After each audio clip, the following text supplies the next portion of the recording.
Cereza and the Lost Demon.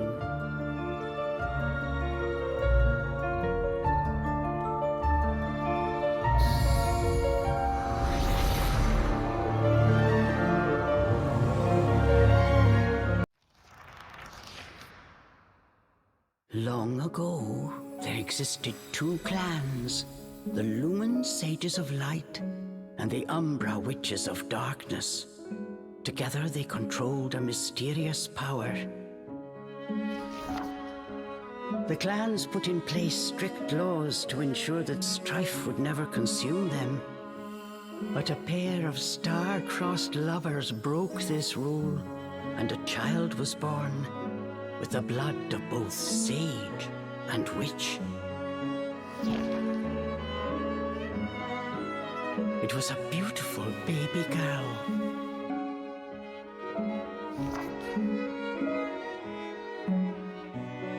As punishment for their forbidden love, the pair were torn asunder. The girl's sage father was exiled to a far land, and her mother locked away in a solitary jail. The witch clan took in the young girl, but she grew up shunned as a pariah, cursed by the circumstance of her birth.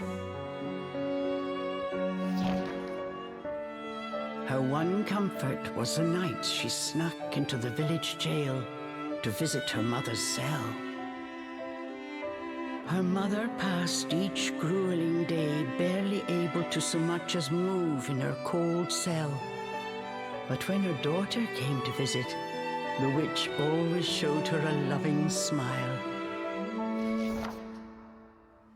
But even this small happiness eventually came to an end. On the night of the girl's 10th birthday, her mother was to be moved to a deeper cell, where even the faintest memory of daylight could not reach her. In desperation, the girl tried a daring rescue, but with only a child's strength, the attempt was in vain. More alone than ever before, the young girl clung to all she had left, a stuffed cat named Cheshire, which her mother had made for her long ago. Many moons have since passed. Turning her back on the village, the girl was taken in by an exiled witch who lived on the outskirts of town. Under her strict guidance, the girl continued to train in the ways of the dark arts. She was determined to be a powerful witch and one day save her mother. Her name was Cereza.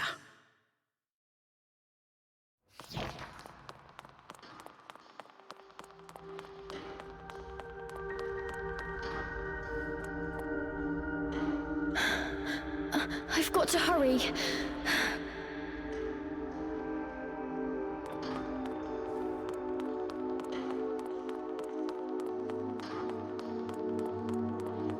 Something's there.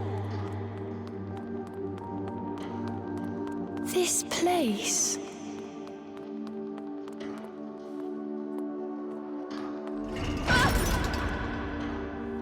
A sorry child.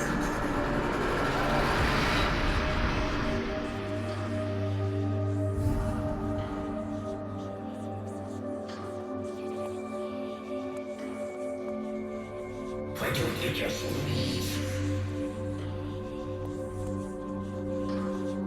Stay away. She can't be trusted. Why would you say that? You don't belong here.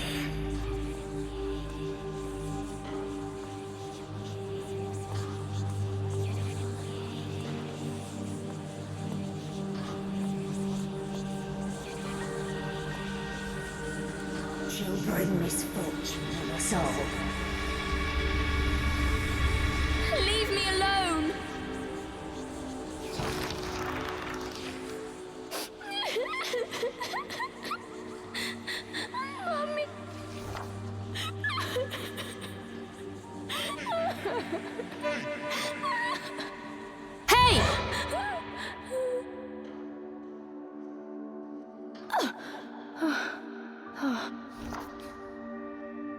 What do you think you're doing?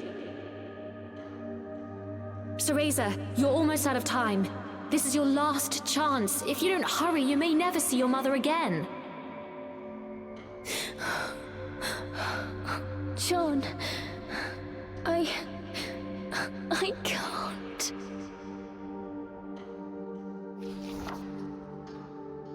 Ugh, you big baby. Come on, I'll lead the way. Hurry!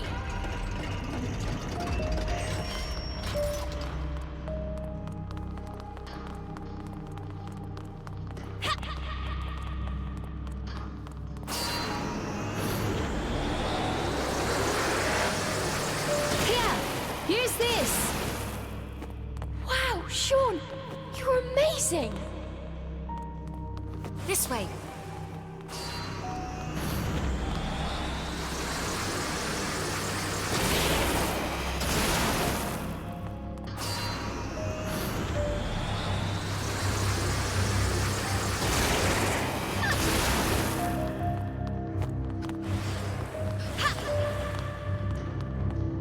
Hurry up, Cereza, we don't have all night. John, wait! I can't run that fast.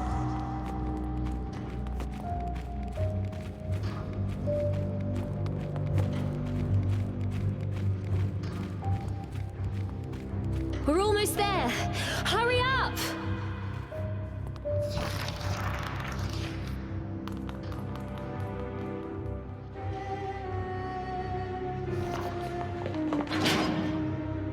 What do you think you're doing? Oh no, they're onto us. Leave the guards to me. You hurry on ahead. Wait! John, I can't do this alone.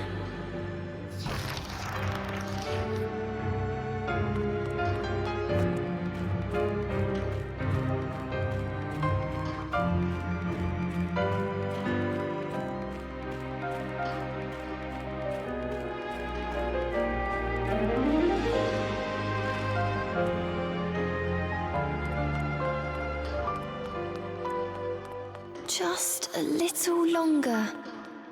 Hold on, Mummy.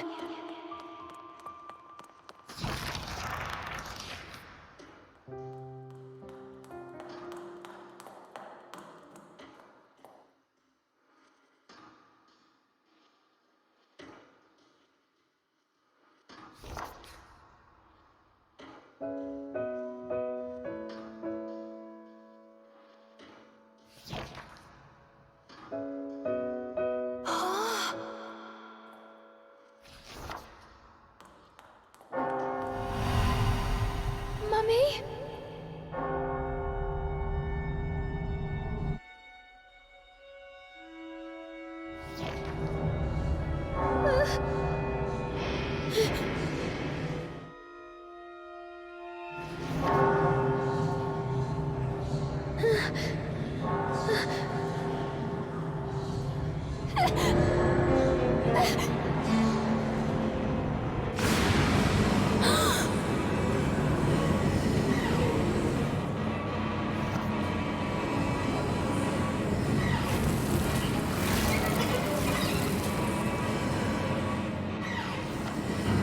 What is this? Don't come any closer! Ah! No! Ah!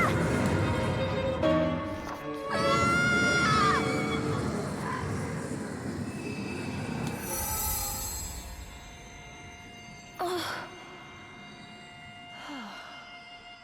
Oh. Who are you?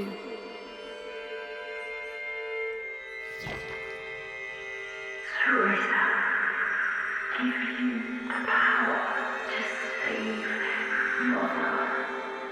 Power?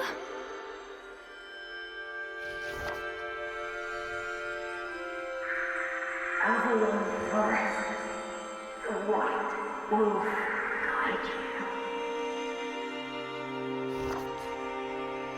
I'll go! I promise.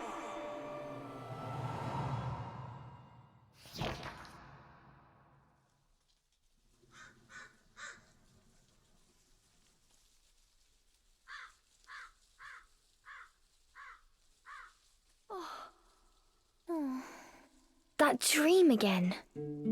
But the ending... It was a dream Ceresa knew by heart, but this time something had changed.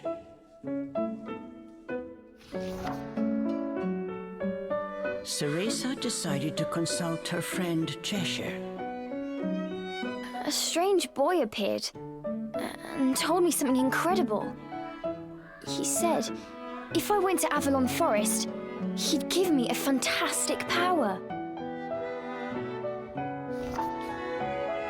If we had that, rescuing Mummy would be a piece of cake. The Forbidden Forest. The oft-repeated warning from Ceresa's teacher rung in her ears. Avalon Forest is home to fairies, creatures who love to whisk away children. Stay away. Ceresa! Where are you, my dear?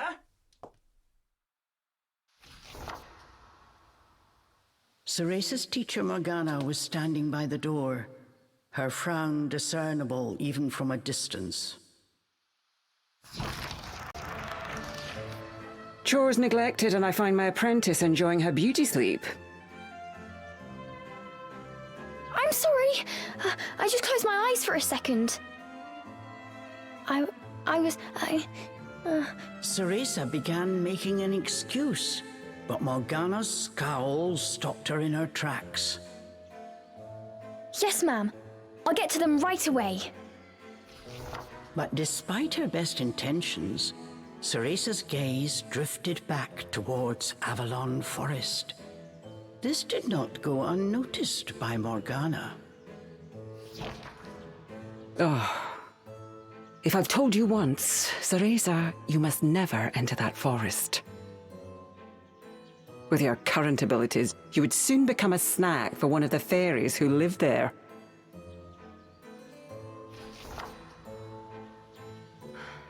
Yes, Morgana. I know. Well then, stop your dreaming and finish those chores before moonrise, young lady. All right. Water from the well. Coming right up. A simple yes will suffice, Ceresa. Off you go. Despite her strict exterior, Ceresa had grown attached to her teacher. Morgana had also been cast out of the village. She understood Ceresa's pain, and her stern treatment came from a place of love.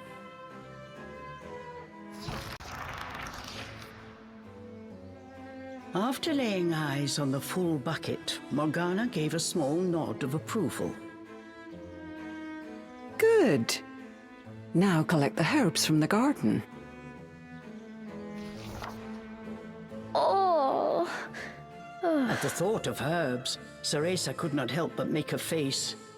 This is one job she wished could be forever stricken from her regimen. Do we have a problem? No, ma'am. Trying not to think about the task awaiting her, Ceresa headed towards the herb garden. Yes! I did it! Ceresa was pleasantly surprised. She usually managed to make a mess with even this rudimentary magic. I can't wait to see the look on Morgana's face.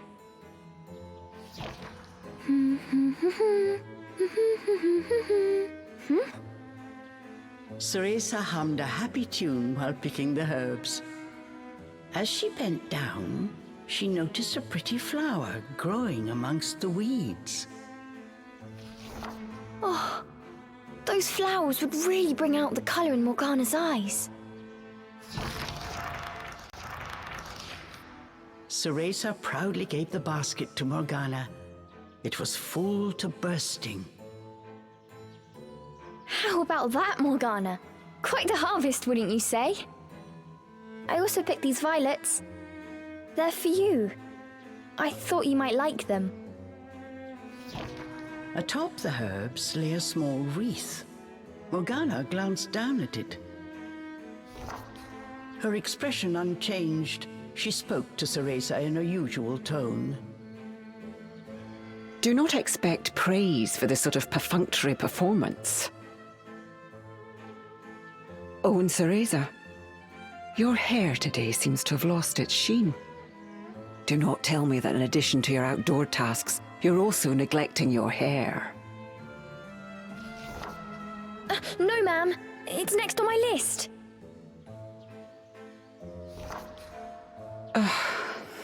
Remember, Cereza, hair is the most versatile tool of an Umbra witch.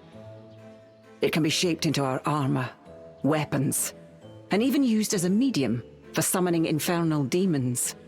As blood flows through veins, magic flows through a witch's hair. Care for it as you would your most precious tool, and defend it as you would your very heart.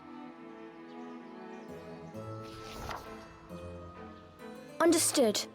I'll make sure to finish up before training starts tonight. Good.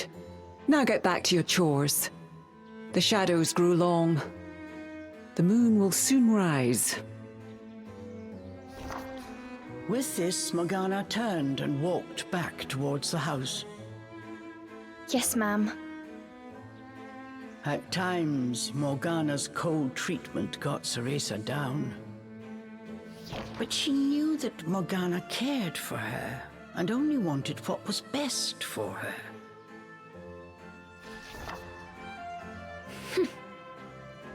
Making a quick recovery, Cereza resolved to finish her remaining chores in record time.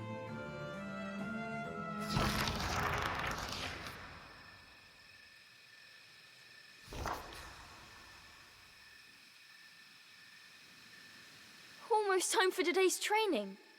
I'd better hurry, or I'm in for another lecture.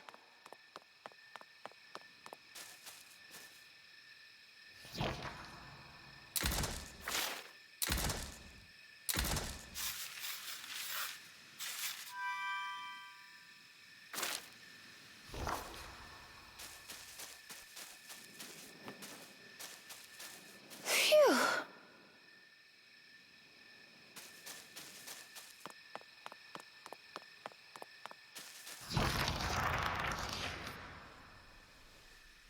With the household chores complete, it was time for Cereza's daily training in the dark arts. Today, she was finally going to get a chance to attempt a spell she had been practicing for weeks, summoning an infernal demon. For today's training, I will give you a little help. Before even learning what it did, Cereza was captivated by the intricate brace. This is a tool for those who have yet to master the flow of magic. Furthermore, we train under the full moon of the bisextile night, when the dark energy we Umbra harness is at its zenith. Are you listening, young lady? You seem determined today. Perhaps I should let you nap more often. Yes, ma'am. Cereza's spirits were high. She was determined to succeed. Bataiva Tozu! Step by step, Cereza flawlessly performed the summoning dance. Until...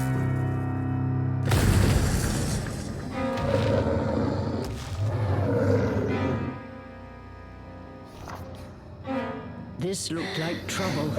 Unless bound by hair, there would be no way to control the demon.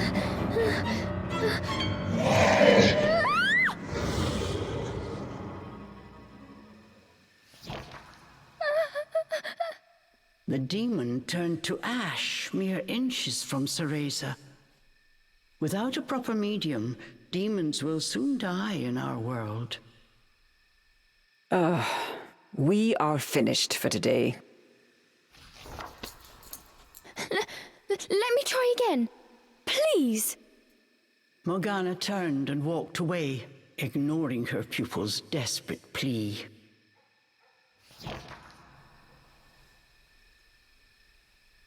What kind of witch fears her own summoned familiar? I was foolish to think you were ready for this training. Morgana told Cereza to put away the magic brace before heading back to the house.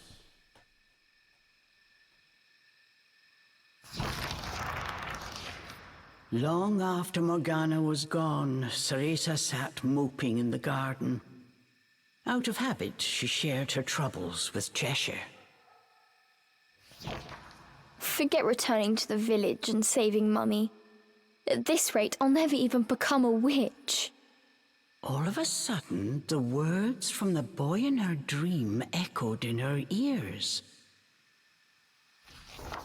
Teresa, give you the power to save Mother. Avalon Forest, the White Wolf guide you. Avalon Forest! Ceresa's eyes wandered back to the forest. Morgana's repeated warnings left little room for ambiguity. And yet... Morgana is always dangerous this and stay away that. How could a dank old forest be that scary a place anyway? Adults do often exaggerate to keep kids in their place. This thought got Ceresa's blood boiling. Grievances started bubbling up. Nothing I do is ever good enough for her. Did you see those herbs? Flawless! As she blew off steam to Cheshire, she noticed Morgana's brace shining in the moonlight.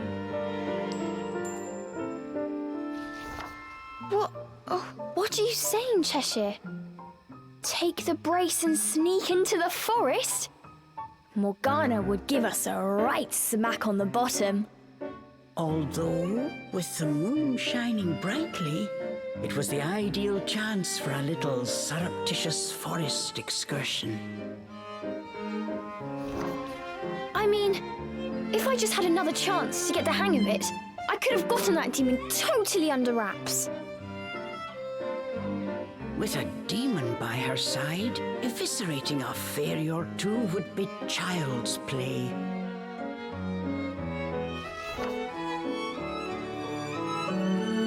That's it! I'm going to that forest! And when I come back with that fantastic power, Morgana will take back everything she said about me not being ready. Let's go, Cheshire. Next stop, Avalon!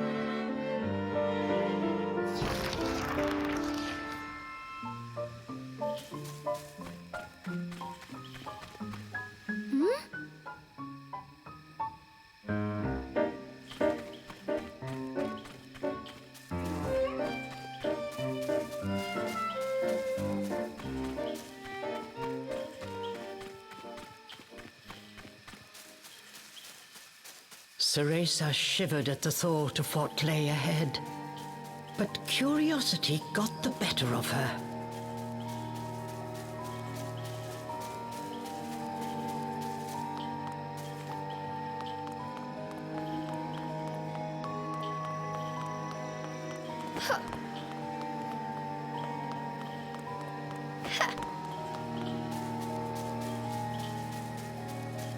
Let's go, Cheshire.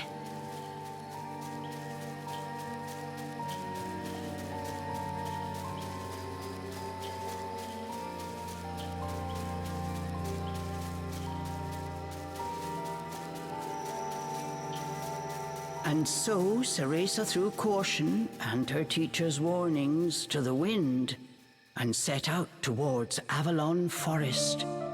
Little did she know that what lay waiting in those dark woods would change her fate forever.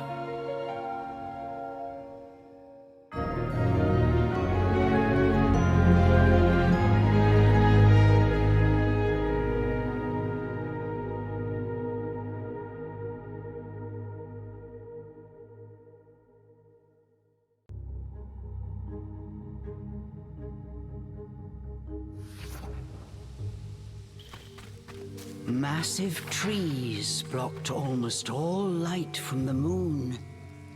An eerie silence enveloped Teresa. She cautiously ventured onwards.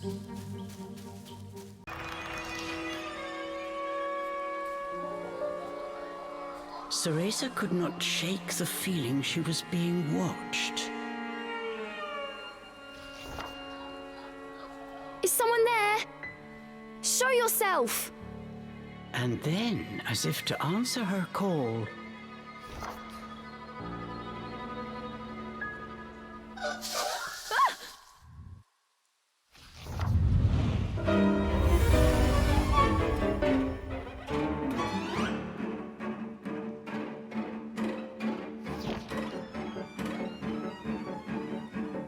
these were fairies, nefarious creatures who ensnare the souls of humans who venture into the woods to feed on their vitality. This time there was nowhere to run. Teresa was backed into a corner. Please, please work this time. Fingers crossed, Teresa prepared to use the summoning spell she learned from Morgana. Batai Vatozu!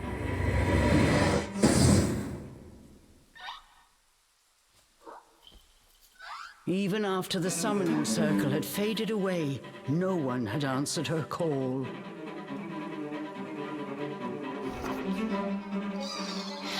Why? I did everything right. The fairies resumed their sinister mission. All at once, they jumped at Teresa, weapons poised to strike. She shut her eyes tight and prepared for the worst. A moment passed, and then another, but she felt not so much as a pinprick.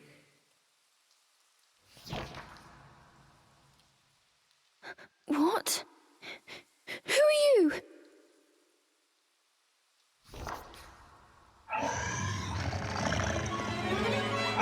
Chomp!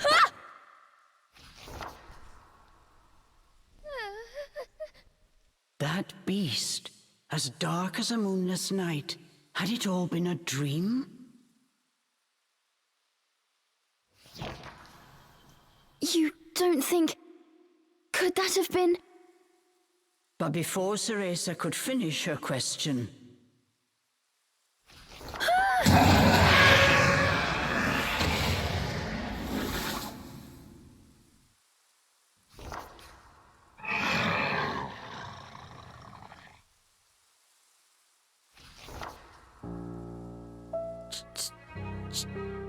Cheshire? from its gaping maw, extending ear to ear, fell a drop of thick slobber. Wait, did I manage to summon a demon that has now possessed Cheshire? As if in reply, the beast growled and bared its blood-red fangs. Just as Teresa feared, a demon had indeed possessed her beloved stuffed cat. The creature had desperately sought a medium in order to survive in our world. In lieu of hair, it settled for one made of felt.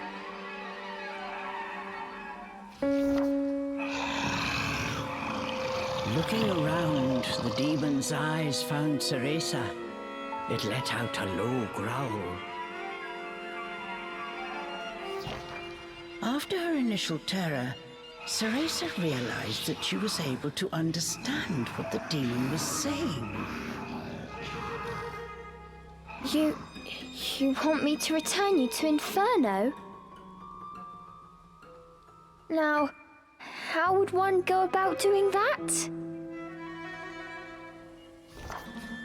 Teresa had her hands full calling a demon to this world, She hadn't even begun to study the spell to send them back. Ceresa once again heard the demon's words, this time even more clearly. Send me back! Send me back! The demon's rage increased by the second, but there was nothing Ceresa could do. Out of patience, he pounced.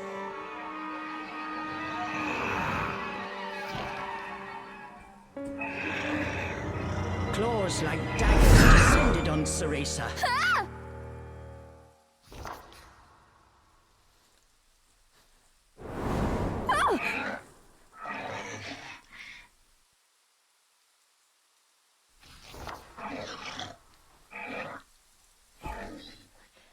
But what if we hear?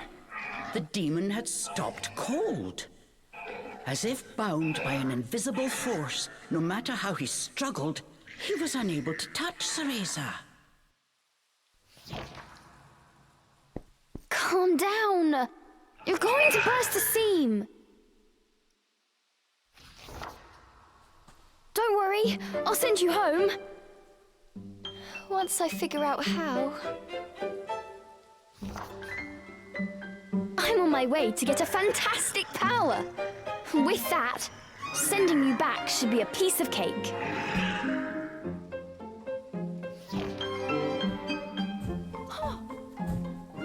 Giving up his attack, the demon turned his attention elsewhere. Intrigued but a little scared, Ceresa decided to follow a bit behind.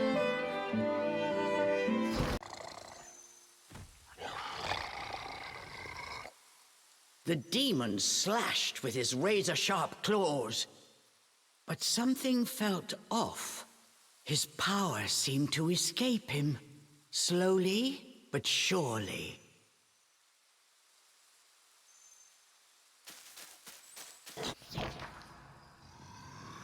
What's wrong?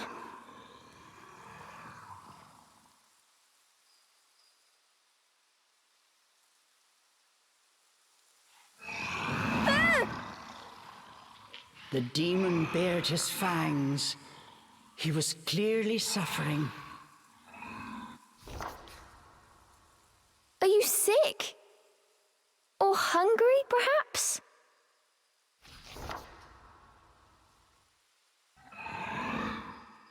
As Ceresa approached, the demon felt the strength return to his body. In an instant, he felt right as rain. His body was linked to Ceresa by powerful magic. Moving away from her robbed it of its energy.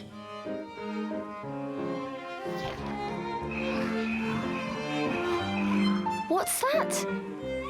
I need to stay close to you?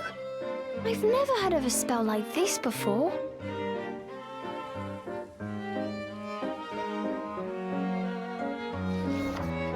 How do you plan on getting me back to Inferno? The demon demanded. We first need to find a white wolf. He'll show us the way.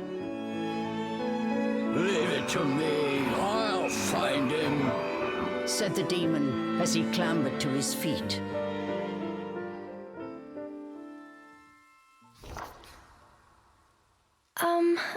I'm Ceresa. What's your name? I have no name, replied the demon curtly. You don't have a name? That must be terribly inconvenient. Though I must admit, I haven't the faintest idea about demonic manners. May I call you Cheshire? That's the name of the stuffed cat you decided to borrow after all.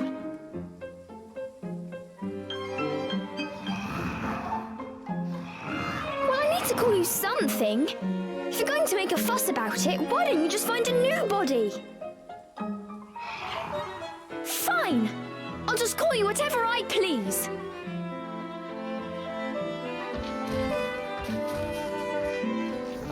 And so these strange companions set off in search of the white wolf.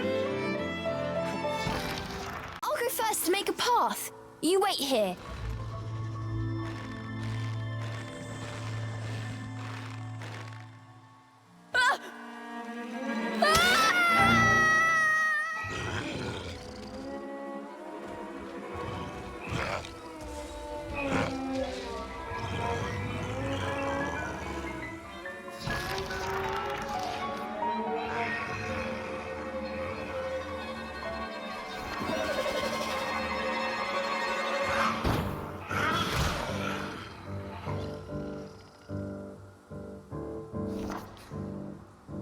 Stop!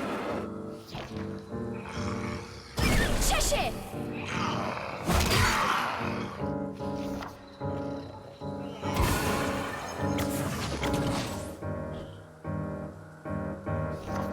All at once, Cheshire's body shrunk to its original cuddly form. Cheshire!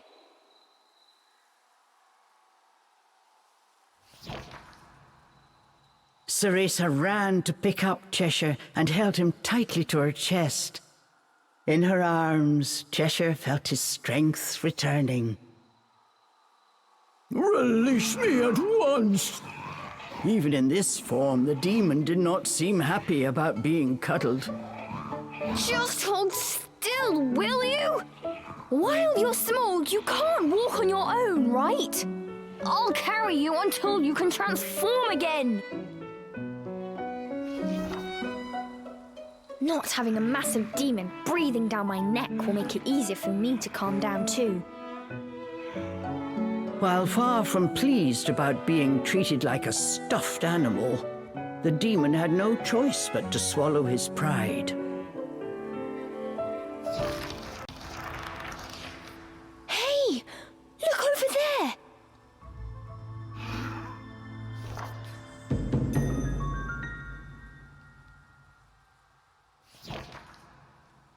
Before them stood a large wolf. Its snow-white fur shone pale silver in the moonlight. Avalon Forest. The white wolf guide you. Ceresa was captivated by the wolf. It seemed almost not of this world. Hey! Wait!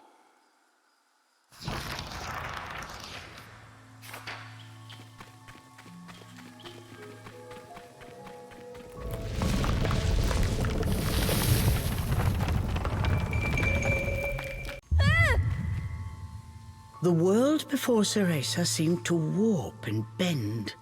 She blinked hard to no avail. Could this be a fairy trick? Cheshire was losing patience with his hesitant companion.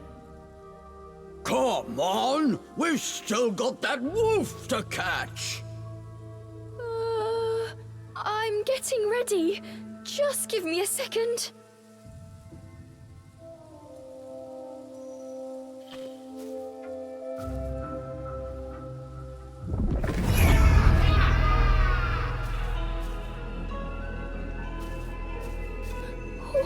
What is this?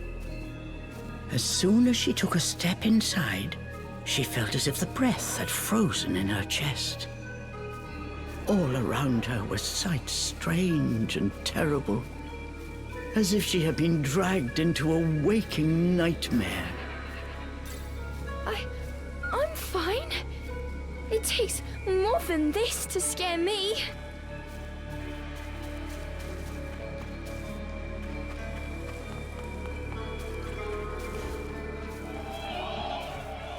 How am I supposed to find my way in here? Suddenly, Ceresa's magic brace began to glow. What could it be?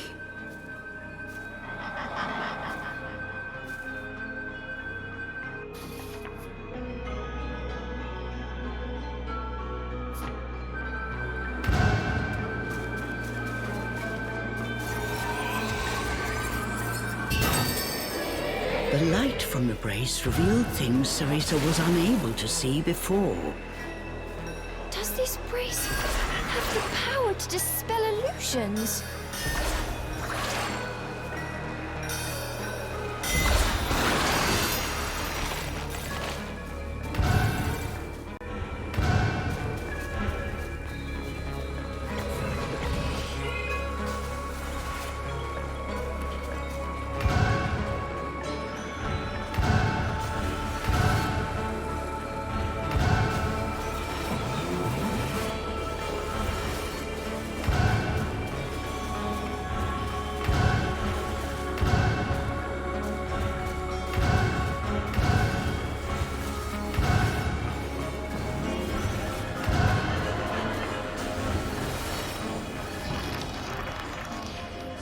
There's something here. Upon close inspection, there appeared to be distortions, as if the air itself had cracked. Equally confused, the girl and demon exchanged a glance. That wolf is just up ahead. Cheshire's indecision did not last long, but try as he might, he was unable to open the cracks any further. Try using magic to open it? Come on! We have no idea what's lurking on the other side. Cheshire gave a mocking snort at Ceresa's cowardice. I am not making excuses! All right, fine! Okay, Ceresa. Just like you practiced.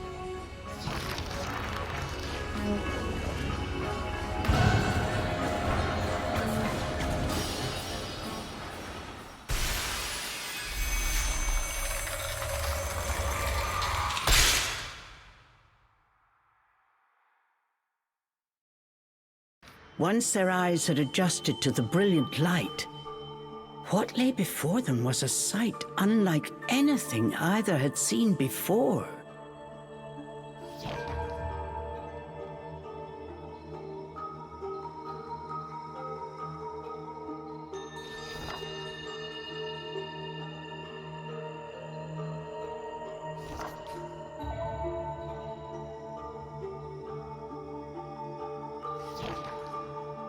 Cheshire, I have a feeling we're not in Avalon anymore.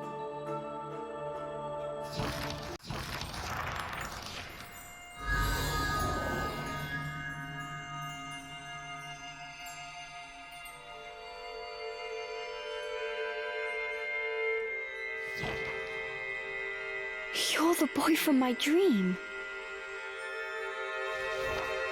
Center of forest. Waiting. Help me. How?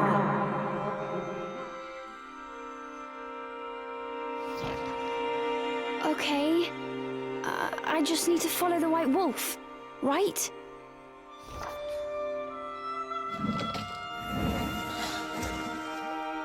Destroy all elemental cores.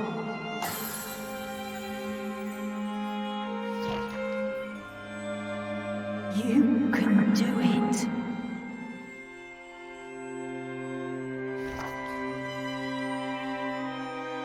Follow White Wolf.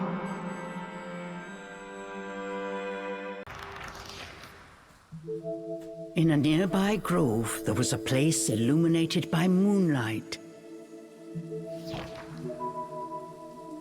As she approached, the magic brace in Ceresa's wrist began to glow.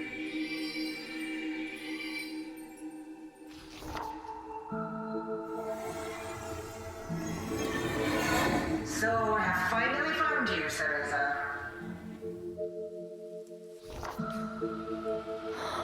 Morgana? Ceresa blinked in disbelief as the ghostly figure of her teacher appeared from within the moonlight. Thank goodness you're safe. When I realized you'd gone to the forest, I was beside myself with worry. But really, Ceresa, to enter the forest despite all my warnings, You even made off with my magic brace. Just what were you thinking? Although this was only a projection of Morgana, her scolding somehow managed to be even more intimidating than the genuine article. I am looking forward to a thorough explanation once you're home safe. But I'm afraid escaping Avalon Forest will not be easy. Morgana's expression was grave. She explained how the fairy's magic turned the forest into a labyrinthine trap, one in which Cereza was currently ensnared. This ancient enchantment was so strong, even Morgana herself could not easily break it. For now, all I can do is support you from afar. I will begin researching ways out of the forest. You just find a safe place, and try to stay alive until I find a way to save you. Don't worry, Morgana. Look! I was able to summon a demon of my very own. Is that... You summoned a demon into your stuffed toy? Cereza... Well, it will have to do. If you are able to wield that demon, your chances of survival will increase greatly. This forest belongs to the fairies. However, if you search carefully, I am sure you will find objects that will help you develop your magic abilities. What about these sparkly things? I've picked up a bunch of them since I've got here. Yes, that crystalline structure is a stable source of magical energy. If you feed it to the demon, it may awaken some new powers. The light of the moon began to wane. With it, Morgana's visage grew faint. It was as if the forest itself conspired to impede their plans. Cereza, listen well. Demons are weapons which we witches wield, not friends to be cuddled. Remember to treat them as such. The remaining moonlight faded, and Morgana disappeared.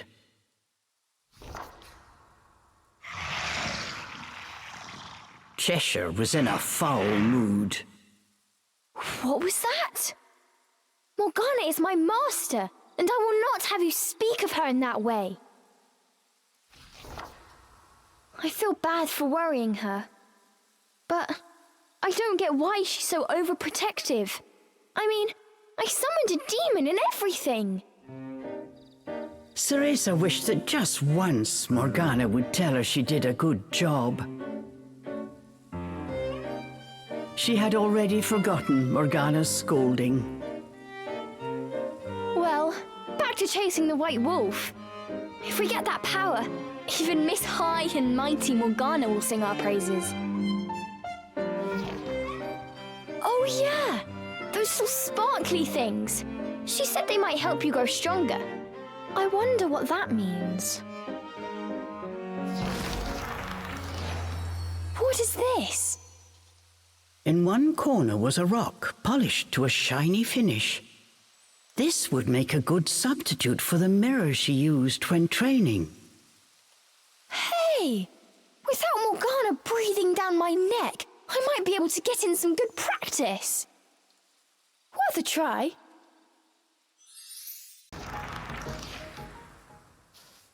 Where did that wolf run off to now?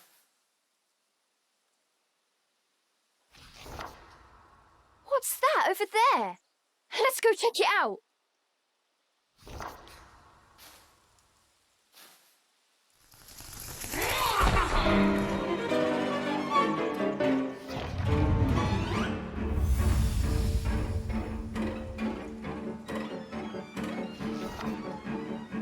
All of a sudden, a tough-looking fairy appeared out of nowhere. Cereza was startled, but tried to regain her composure. Why don't you flock off already and leave us alone?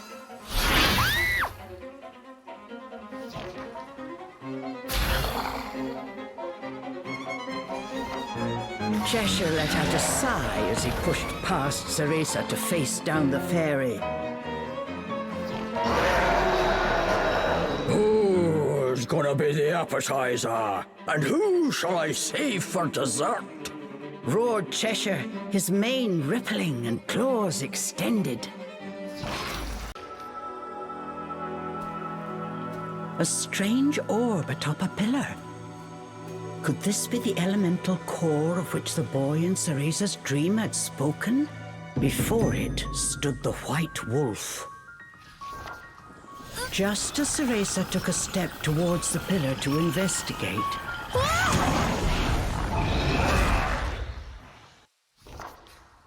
Wait! What are you doing? leaping from Ceresa's grasp, Cheshire lunged towards the wolf. Stop running and tell us how to get that power already. Cheshire was fed up with this wild wolf chase. He wanted answers. Cheshire! Stop! And listen for a second! Ah!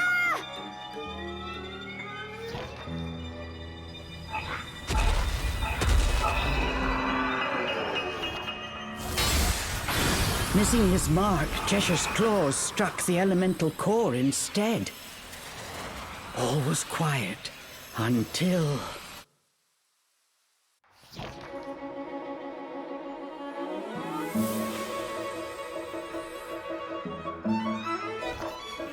Energy poured from the core like a furious whirlpool.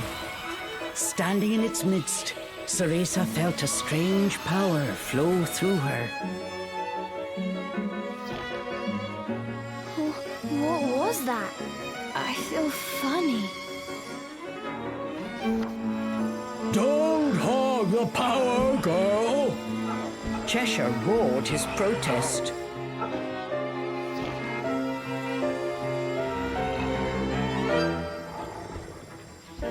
He wanted his piece of the pie, but what exactly had they released? The pair had gained a new ability. Is this it? I can go home now. No, this is something different. We need to smash 3 more of those things before I can send you back. But I'm sure this power will come in handy for something too. I know. That is why we're following that wolf in the first place.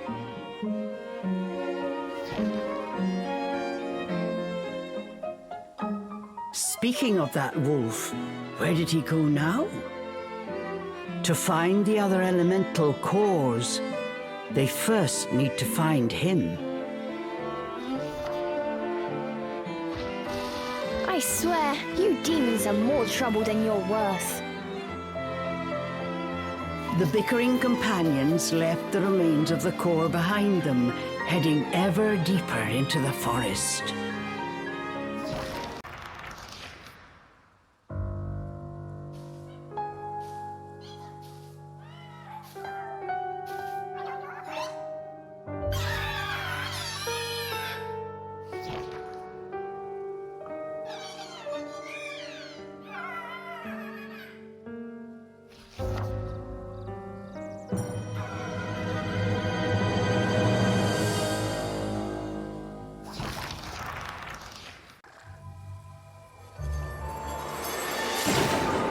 What could that be? Ceresa spotted something that looked like fruit. Looks good. Quick, let's go get it.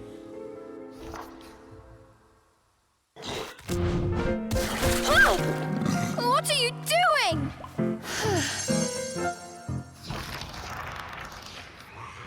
Cheshire! Ugh! Now my hair's all sticky!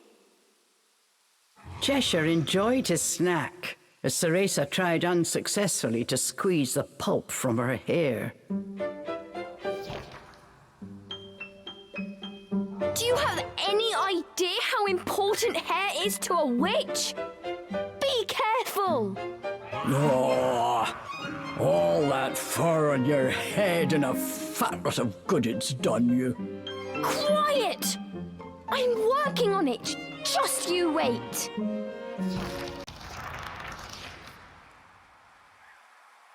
Hello there, miss. Who's there? Ceresa's heart leapt at the sudden voice. Good question. Let's just say I'm the one you talk to when you want to know about the goings-on in this forest. Well, I'm not a fairy, at least. Take my word on that one. Says the creepy voice from the shadows. Try asking me something if you don't believe me. I'll answer any question you have. Okay, have you seen any black wolves around the forest lately?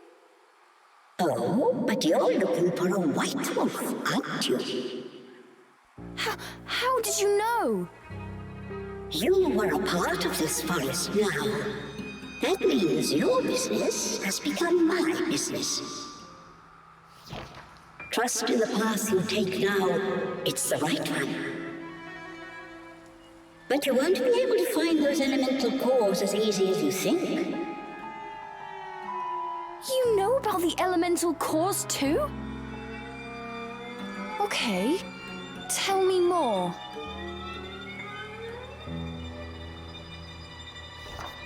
Ahead, there is an old circus tent fairies use to lure human children into the forest.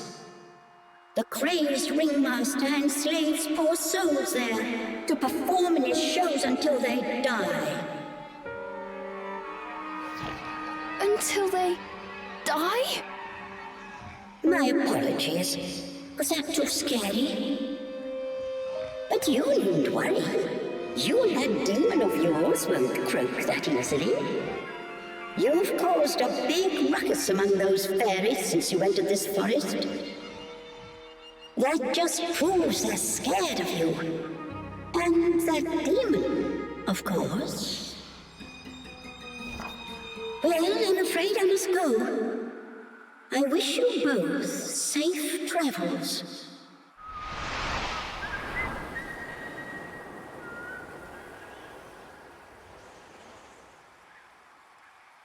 The voice faded away, and silence once again enveloped the forest. And she's gone.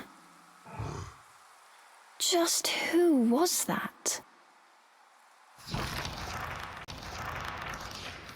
Could that be a wisp?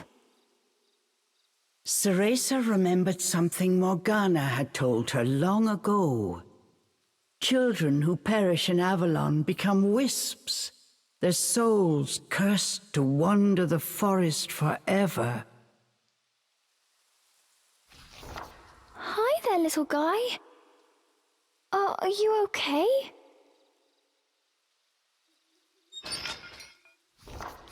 Who are you?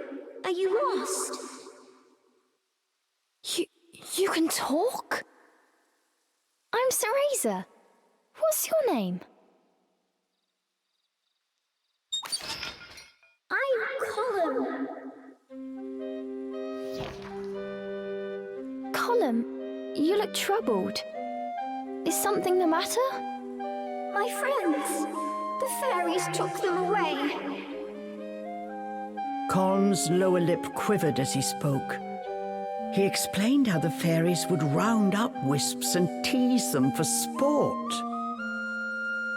I want to go help them, but I don't stand a chance against those fairies.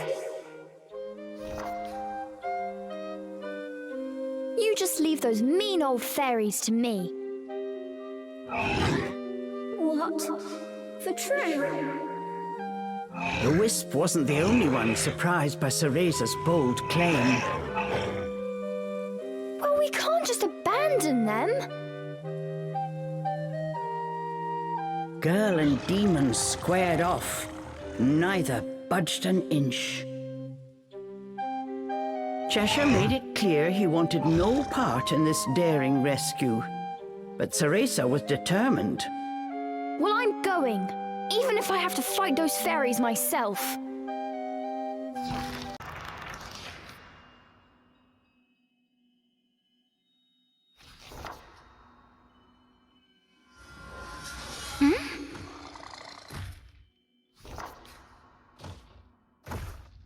Cheshire!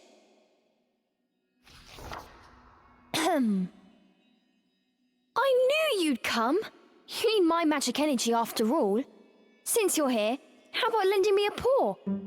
Ceresa was secretly happy to see Cheshire, but he was silently brooding. Something happens to you, and it's my neck, too. The demon was just looking out for himself after all.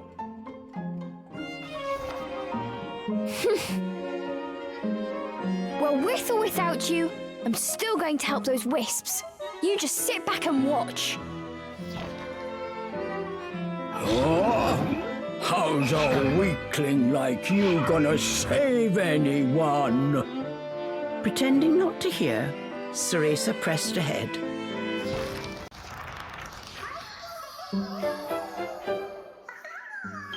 Thank goodness you're all safe. That was a bit closer than I expected.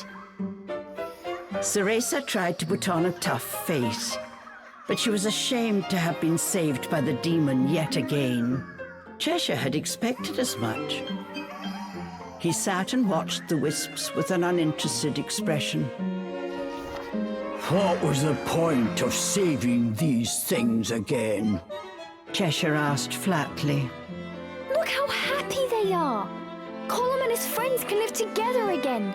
Maybe find some solace in this forsaken forest. Who cares about them? Replied Cheshire.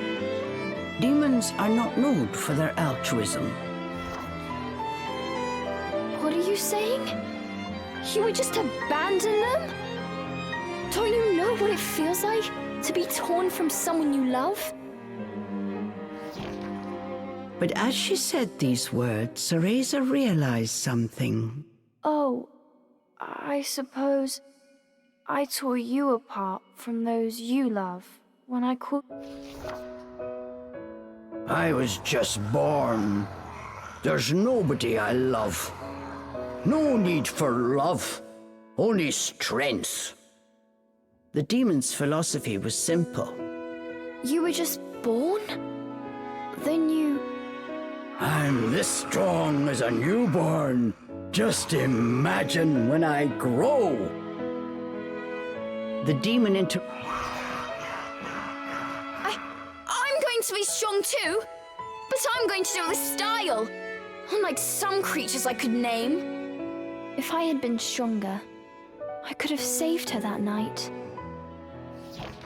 As she spoke, visions of the night she failed to save her mother flashed before Ceresa's eyes. This is our secret base. Usually it's strictly wisps only, but I'll make an exception. Hey, where'd your kitty friend go?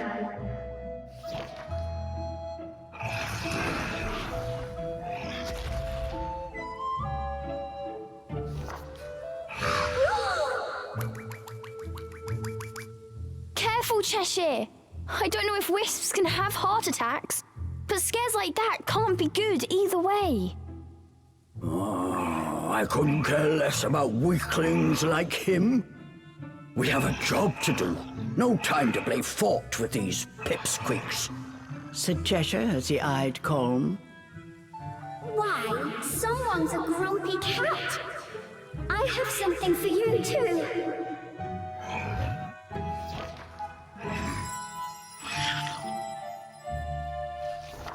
You think a demon's hunger is so easily satiated? But the druid... I think this is the happiest he's been in a while. Thanks. Ceresa, you look tired.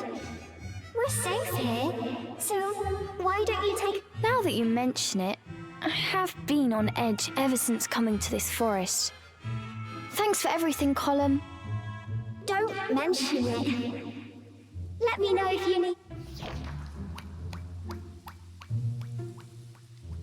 With that, Colin ran off to frolic with his ethereal chums.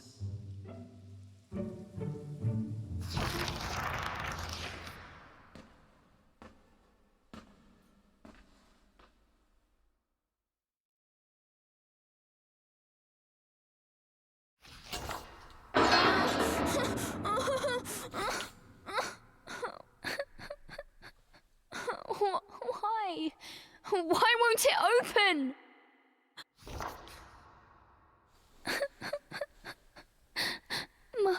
Mummy, where are you, Mummy?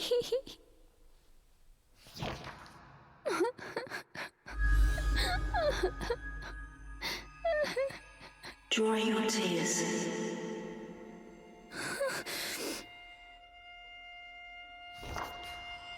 You are stronger than you know. Your desire to save others will give you strength.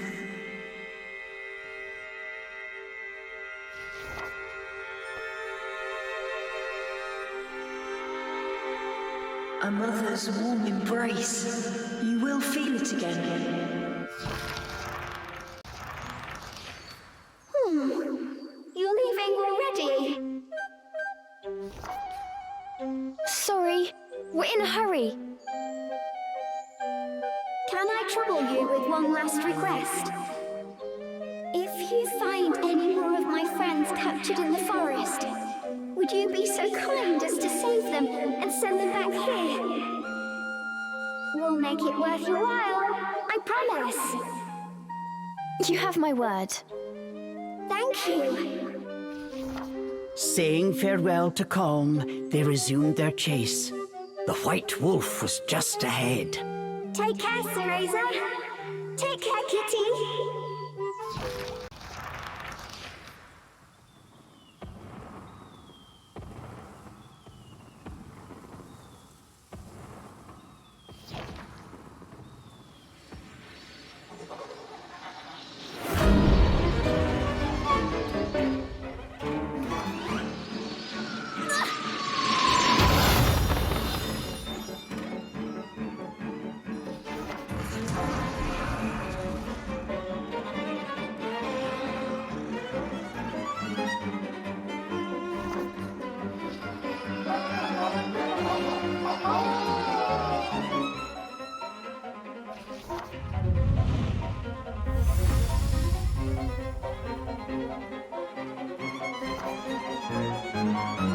A massive fairy took them by surprise.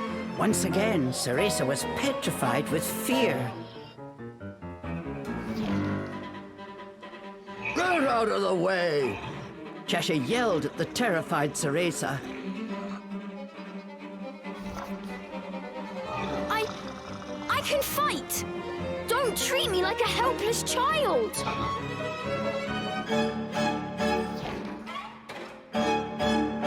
Come on, Ceresa, get it together. I'm going to be a witch. I'm tired of your tricks! Cheshire! Time for the finale!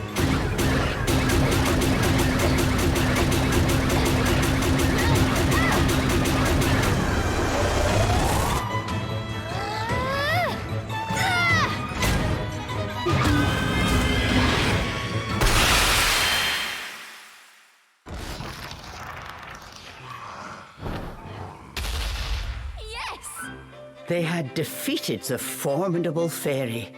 If only slightly, Ceresa felt she had made a difference. Not bad, huh? Told you I'm good for more than just carrying you around.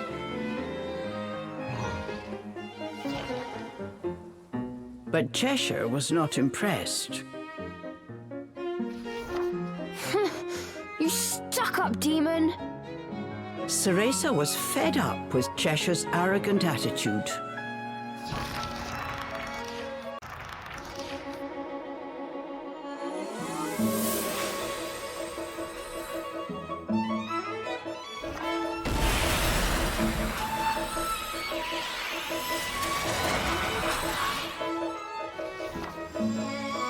It's just like before.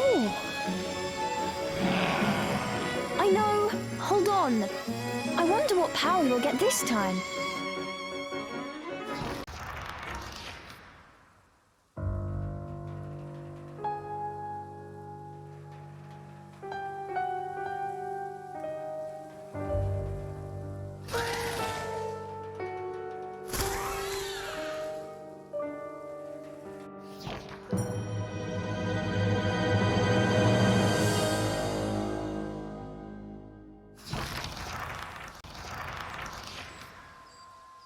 Have fun at the circus.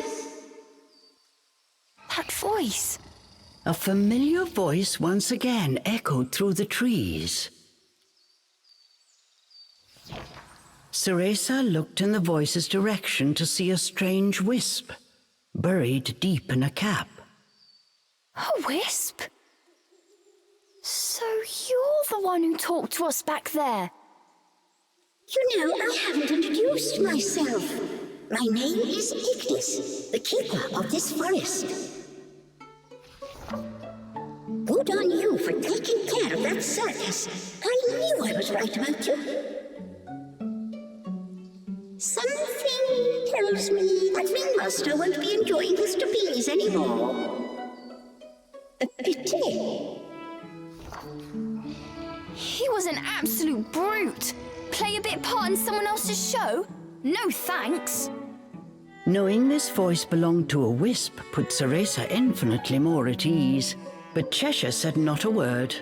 He seemed to have no interest in the wisp at all. You said your name was Ignis, right? Ignis?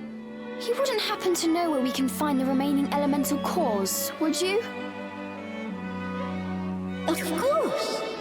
The next core is at the bottom of the lake. The bottom of the lake? Well, I suppose that's lucky.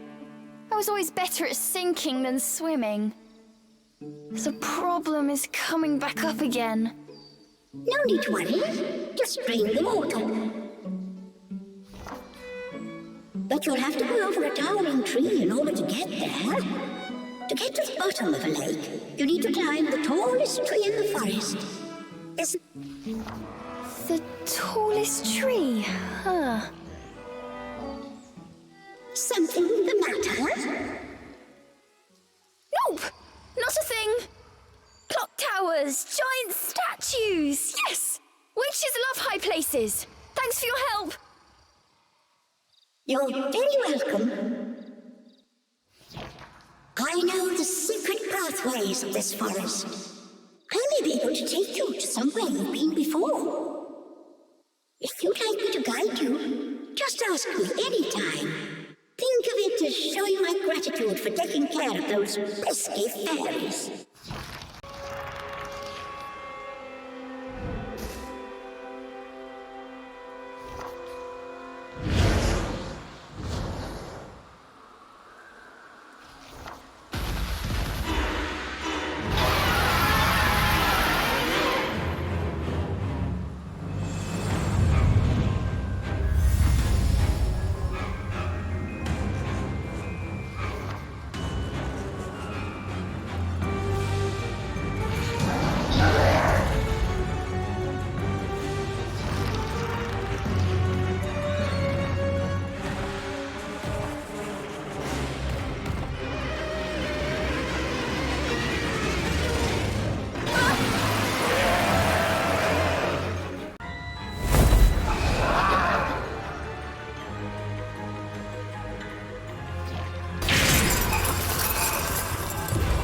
The monster's wings were hard as steel. Cheshire's claws seemed like toys by comparison. It had found a new target. Ceresa knew she must fight. but she was petrified with fear.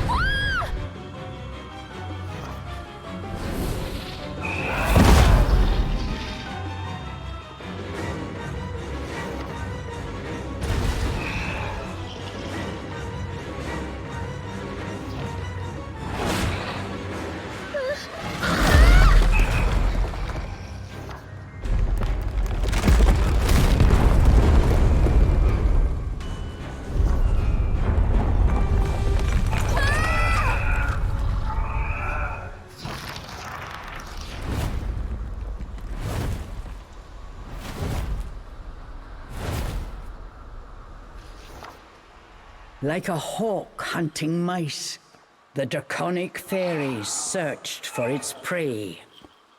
Cheshire tried desperately to transform, but with Ceresa's magic and flux from fear, his body remained tiny.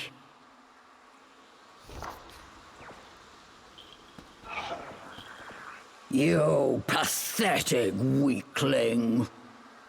The cuddly body did not take the edge off. Giving in to her fear, Ceresa scooped up Cheshire and ran.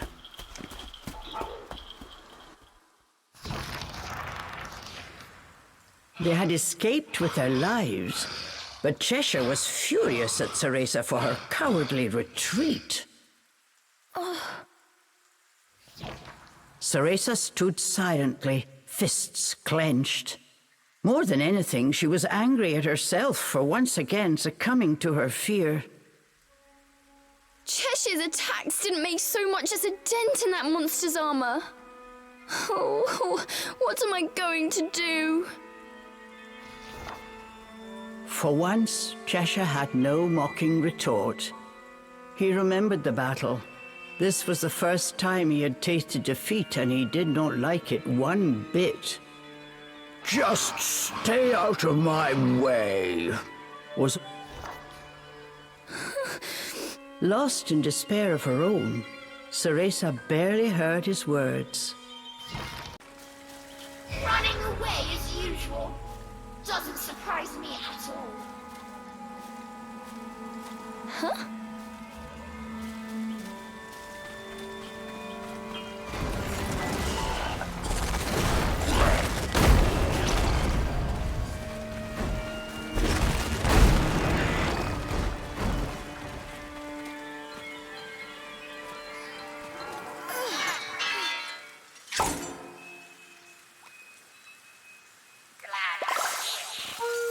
You're not hurt?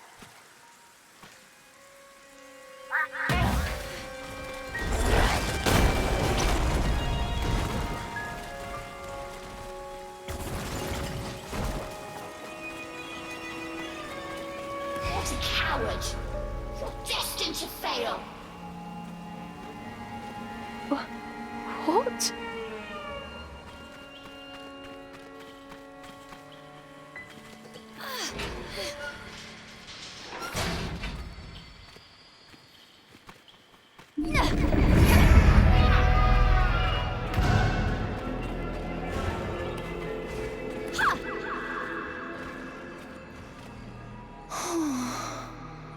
I... Give up already! You'll never change! That's not true! Nobody likes you! You really think you can become a great witch? Stop! Stop talking!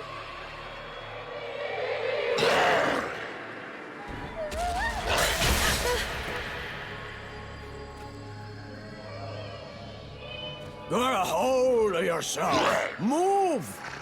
Growled the demon, trying to shake Ceresa from her stupor.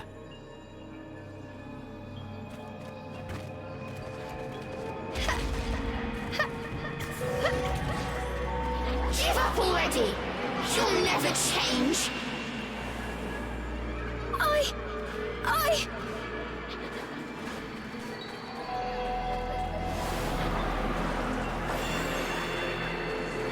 Nobody likes you! You really think you can become a great witch? You're nothing but a big crybaby. You're better off sobbing in the shadows. Give up already! You'll never change!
You're scared, aren't you? Just go cry in the corner, you coward.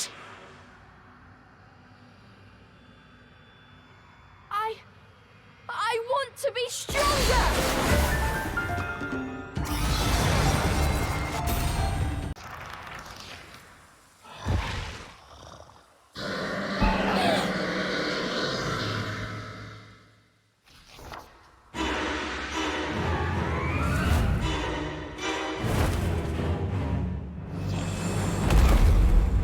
They found themselves face to face with the monster once again. Go hide somewhere!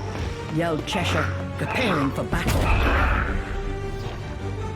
Half by instinct, Ceresa found her way to a hiding spot. Without a moment of hesitation, Cheshire threw himself at the enemy.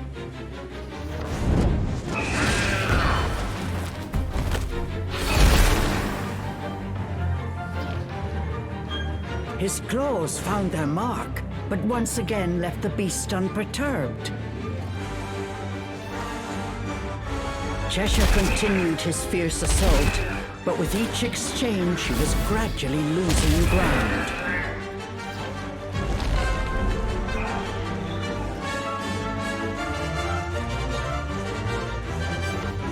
Cheshire! It was only a matter of time before Cheshire was overwhelmed. Is this how our tale ends? I can't.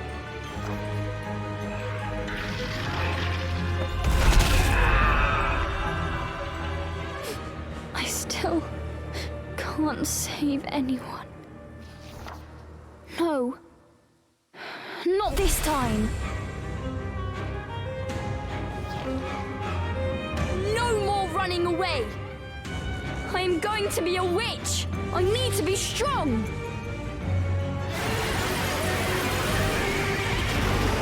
There's got to be something I can do to save him.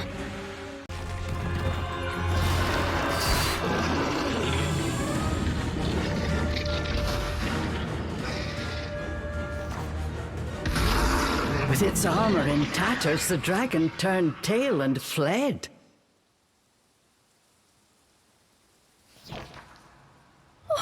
Cheshire, are you okay? Any serious injuries? Cheshire only shook his head, lest his voice betray the fact that he was shaken. Oh, thank goodness. I wonder if that fairy will be back. But now we know it's not completely invincible. Invigorated from the battle, Ceresa was almost confident. Cheshire was in a sour mood. A part of him realized that if it were not for Ceresa's actions, he would currently be dragon food. But he just could not accept that he had been saved by someone he considered so far beneath him. If I'm going to be an Umbra witch, I can't be afraid of an overgrown lizard like that. We'll get him next time, Cheshire. As she said these words, Cheshire noticed something in Ceresa not present in the timid girl he had met earlier. The prideful demon turned away and pretended not to hear her.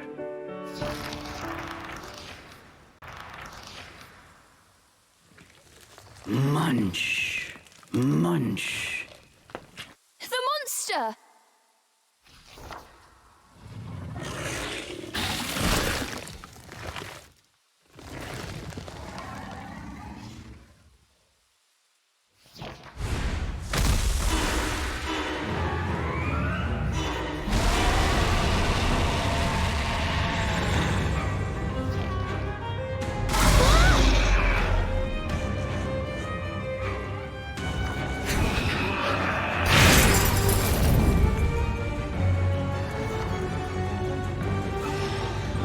Time had come to settle the score once and for all. You don't scare me! Not anymore!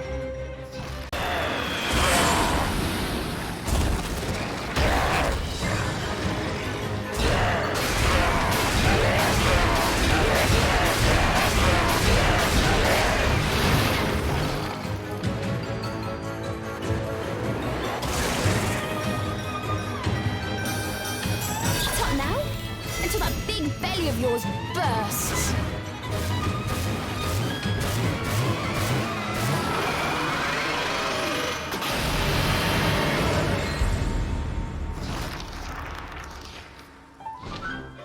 The vile Jabberwock had been defeated. Cereza was ecstatic. Cheshire turned away. He seemed almost as down as after their last encounter with the monster.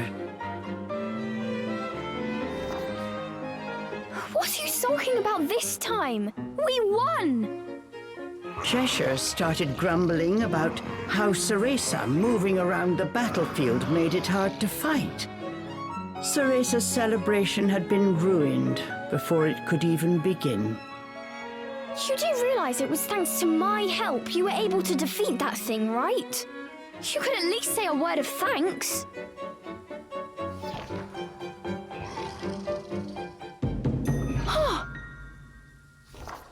Putting their argument on pause, they ran to keep up with the White Wolf.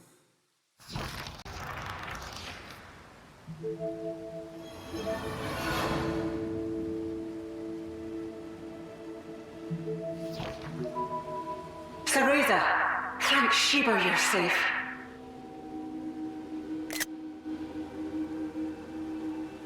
Morgana's projection appeared before her once again.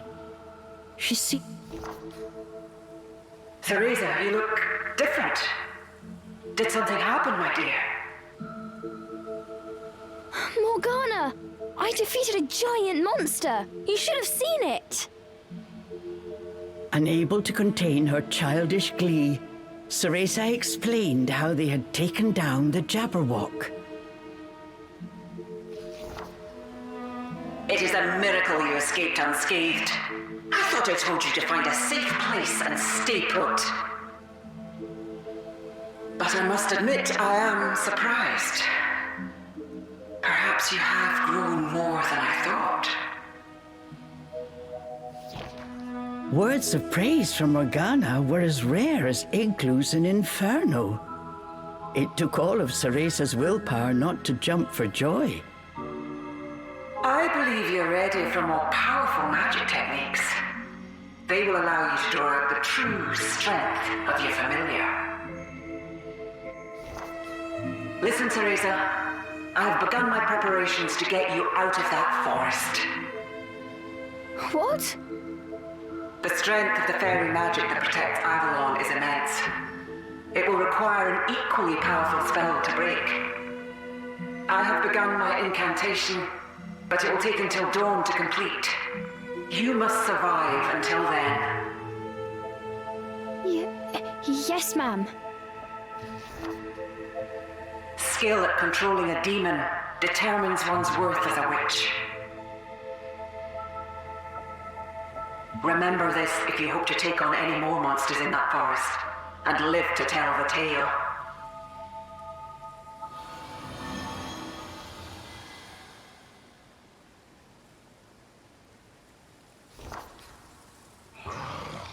After Morgana's spectre had vanished, Cheshire let out an angry growl. Oh, Morgana always talks like that. Don't worry, I know you're not just some kind of weapon. But it wouldn't kill you to listen to my advice once in a while. Cheshire snorted in response. Oh, you're hopeless. And with that, Ceresa's good mood disappeared as quickly as it had come.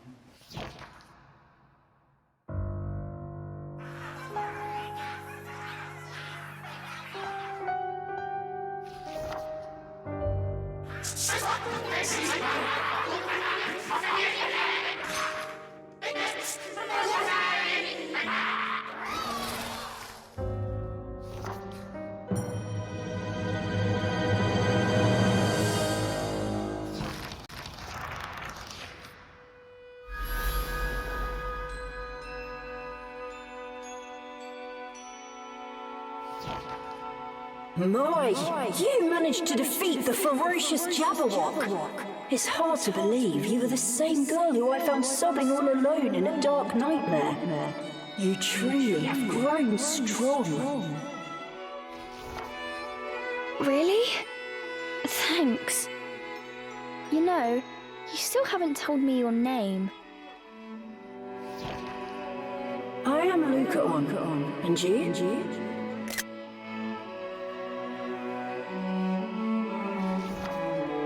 I'm Cereza. Cereza. What a lovely name. Look on. Who are you? Why are you doing so much to help me? I am trapped deep in the heart of this forest by a powerful curse. But as a witch, I believe you have the power to break that curse. What's more... What is it? Your dream. You long to save your mother, don't you? That particular sorrow is one I know all too well. You are also trying to find your mother, aren't you? Yes. Even after countless moons, my mother still waits for me outside the forest. I want to go to her, to dry her tears. Cereza, please break my curse. If you destroy the final elemental core and come to the heart of the forest, my dream, our dream, will become a reality. We can leave this forest together. I will help you save your mother, and we can all live as families once again. Look on. I understand. I'll do my best. I want to know more about you. There is so much we have in common. I feel the same way. I have never met another who understood my pain, shared my dream.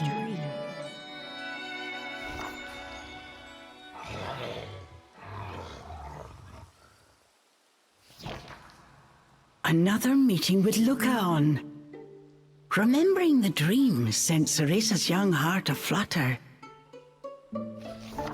Cheshire noticed Ceresa's flushed cheeks and stared at her inquisitively. Oh, it's nothing. Anyways, there is something I should explain while I have the chance. Ceresa told Cheshire the reason she had entered Avalon Forest. Luca-on appearing in her dream, her quest to save her mother, and the power she was promised that waited at the heart of the forest. Cheshire was speechless. Entering the forest based on a half-remembered promise from a boy in a dream? I know what it sounds like, but it's all coming true. The elemental cores were just as Luca-on said, right? These are more than mere dreams. If he did not return to Inferno soon, Cheshire would surely die. The thought that he was chasing the whims of a love-struck child sent his blood boiling with If I don't make it back to Inferno, the last thing I do in this miserable world will be tearing you limb from limb. Look, how one could teach you a thing or two about how to talk to a lady. Nothing. Come on, let's go find that core.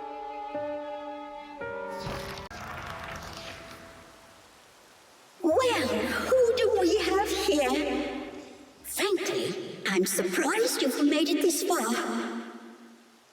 You even took care of the monstrous Jabberwock, violent even by fairy standards. I never expected a witch to come along and beat him. And you've destroyed another elemental core. But you don't seem happy. You're not hurt, are you? No, we're fine. Hey, how about telling us where we can find the last elemental core?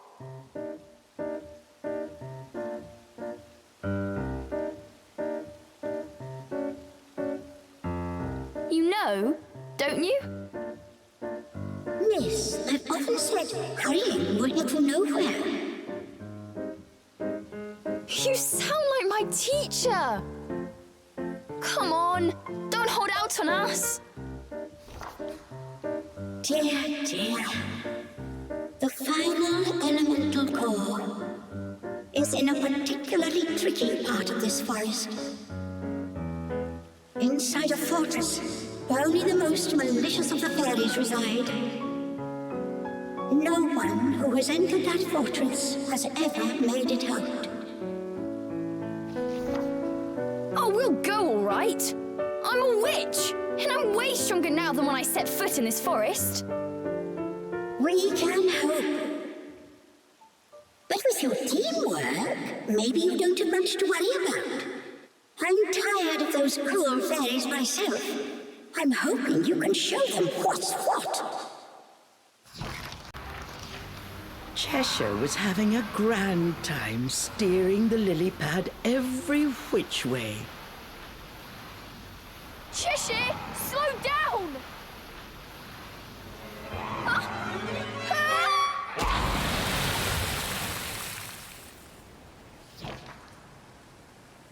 I'm soaked! I told you to go slow!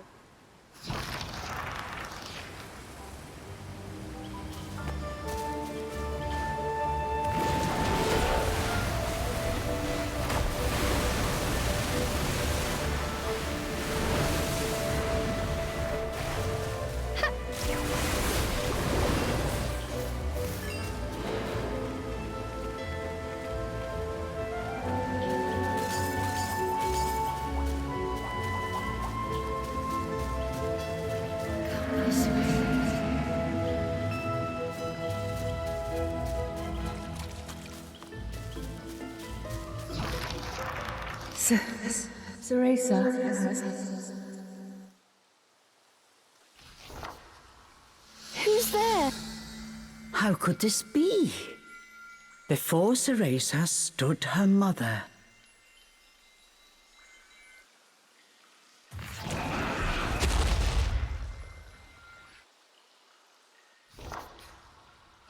Mummy? Is it really you? Yes, my dearest Ceresa. Come this way.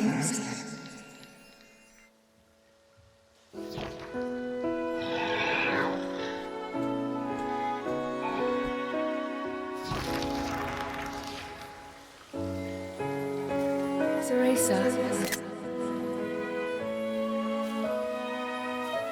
Mummy? Is that you?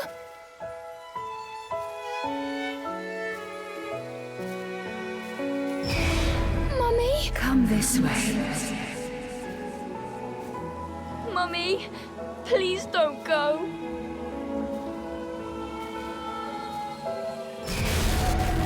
Yes, my dearest Ceresa. Mummy, wait!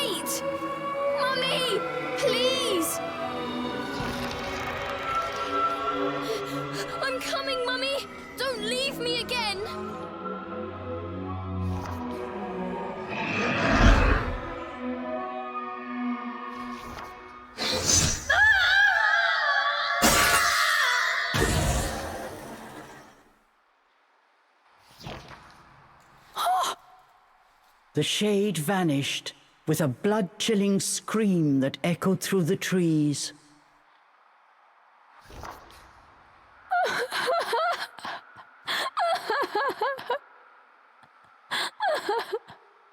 Mummy.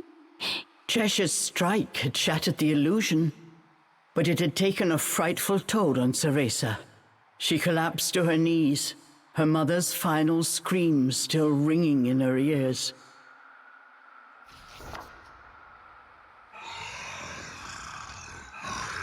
Cheshire glanced down at Ceresa. He told her to hurry, but the tears would not stop. Come on! If I hadn't dealt with that shade, you'd be face down at the bottom of that cliff! With Cheshire! How could you? How could you do that to her?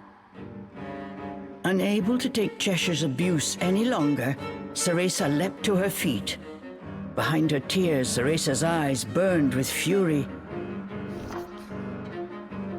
I saved you, and this is the thanks I get. Maybe if you weren't so helpless, I wouldn't need to fight all your battles. Cheshire. Why am I not surprised? I wouldn't expect a demon like you to understand anyway. And just so we're clear, you say I'm weak, but you can't survive without me either, remember? Look at you! You wouldn't last 5 minutes in this forest without me! Then came the straw that broke the demon's back. Don't forget who summoned you here! Why don't you just behave like a proper demon and do as I say?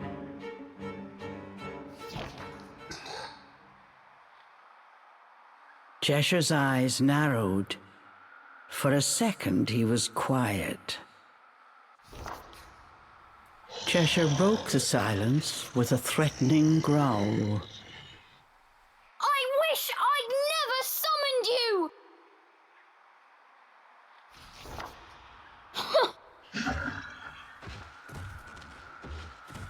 Good. That's it. We're through. Ceresa's final words echoed off the trees. Then all was still.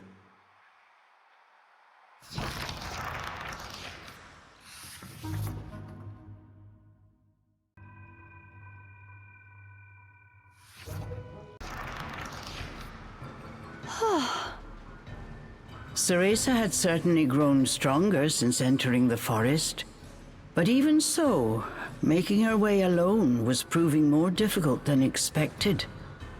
If only Cheshire were here.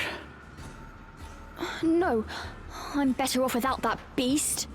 I can make it through this forest myself.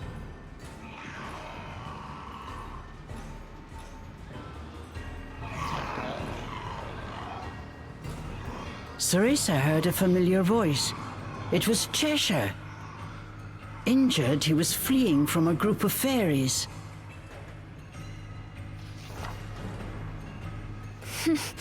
Not my problem.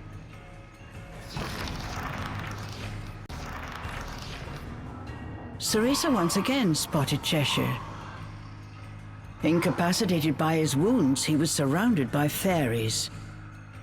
What has he gotten himself into now? Nope, not going to worry about it.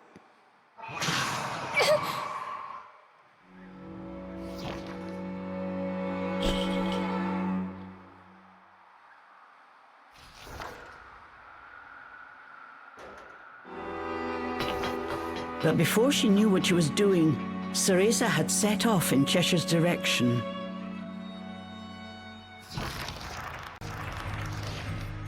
Who is he talking to? The fairies had captured Cheshire. Within their ranks was one regal-looking fairy who stood out from all the others. He appeared to be talking to Cheshire, but it was too far to hear what he was saying.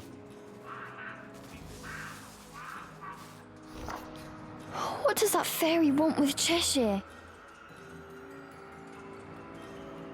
The fairies carried him into some kind of fortress. Cheshire!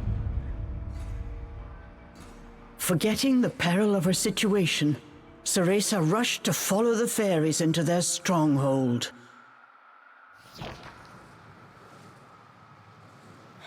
No good. There must be another way in.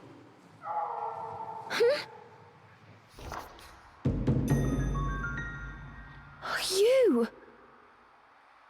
The elusive white wolf had appeared right before Ceresa.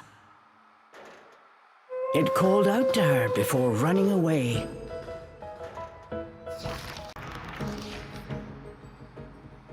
Listen, this fortress is crawling with fairies. I think you should sit this one out. But the wolf just stared at her, showing no signs of moving. "Let's go together," the wolf's determined eyes seemed to be saying to her. Thanks. You know, to be honest, I was a little scared going alone. Don't tell Cheshire I said that. And so, Ceresa and the White Wolf infiltrated deep into the enemy's stronghold.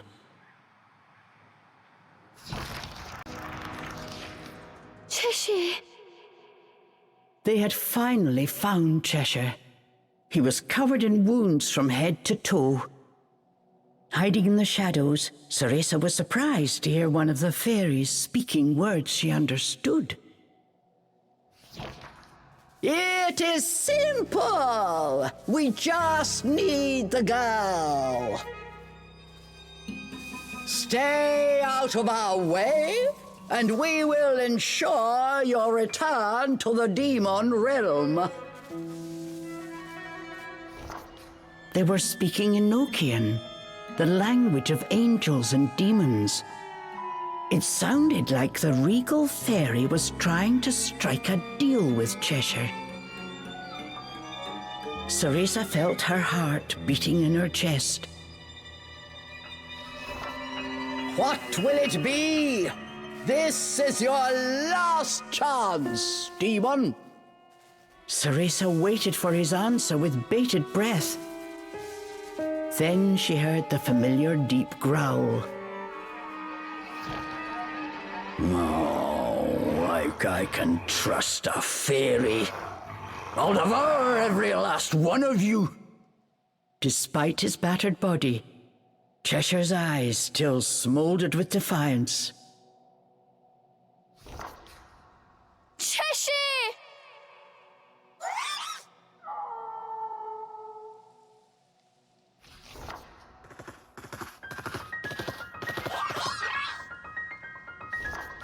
Thankfully, the White Wolf held the nearby fairies at bay.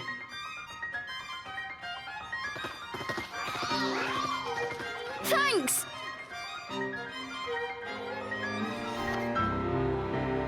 Cheshire!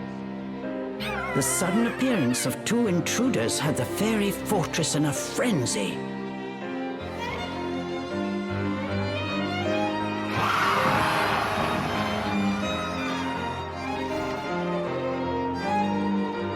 Ceresa seized the opportunity and freed Cheshire from his shackles.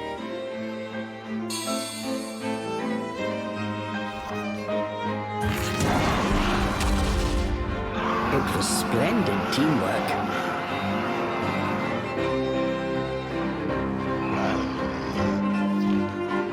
Glad to see you're up for a fight. These naughty fairies are about to get punished. Not bad. Better than your crying. Punishment, is it? With pleasure. Both Ceresa and Cheshire were on fire.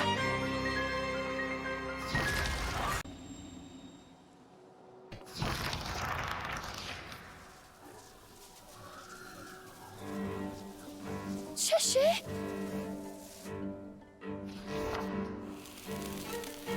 A large gash was cut on Cheshire's leg. Bits of cotton were falling out, along with his magical energy. The fairies had not been kind to their captive. Cheshire could hide his pain no longer. That cut!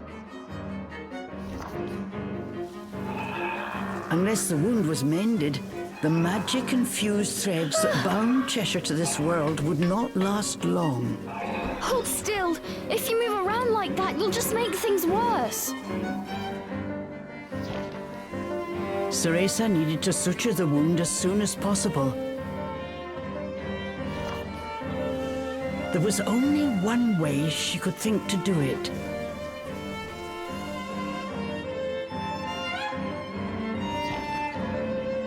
Remember, Ceresa, as blood flows through veins, magic flows through a witch's hair. Care for it as you would your most precious tool, and defend it as you would your very heart. Sorry, Morgana, but I found something more important.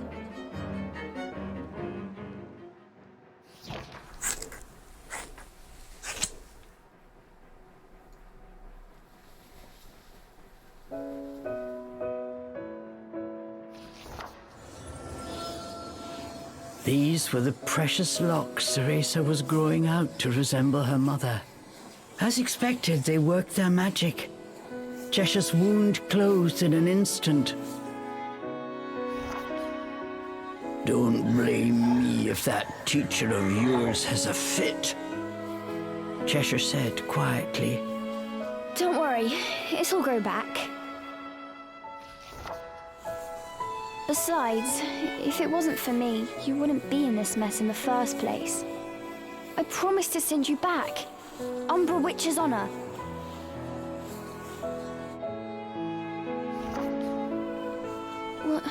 What I'm trying to say is...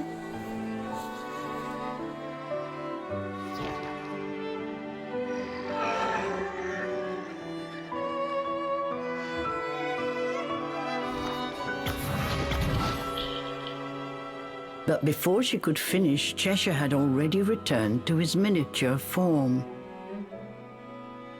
Well, get a move on, will you? Yes, Your Majesty.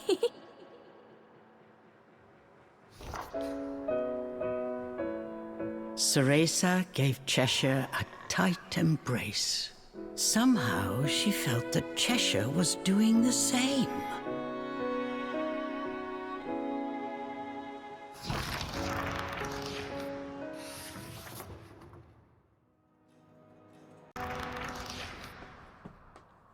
Something made them stop. A strange presence. They were not alone. Stop! Living impetuous stepping so the seed of ruin in our kingdom. We will not allow him to wake a cursed child from his slumber. It was the regal fairy from earlier. Hey! That fairy's speaking our language! I think... Fine! Her insolence knows no bounds. Repent, for a king's anger when smoke is not easily quenched. The regal fairy continued his haughty monologue. Still, his thick accent was nigh unintelligible. This is hopeless. It must be some kind of fairy dialect. So, what? Are you saying you're the fairy king or something?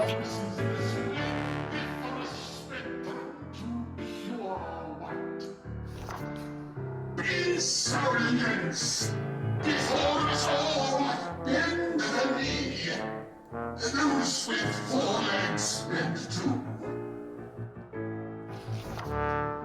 The very trees of Avalon bow before us to pay obeisance. We are Puka the Wise, Puka the Magnanimous. Arch dramatic effect. Puka, the one true king of Avalon.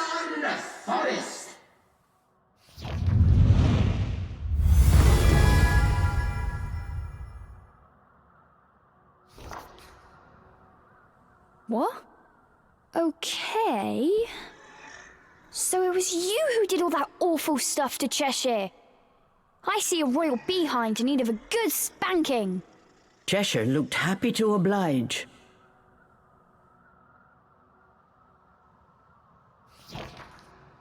Human and demon dare challenge Buddha, whose name strikes fear across all three realms.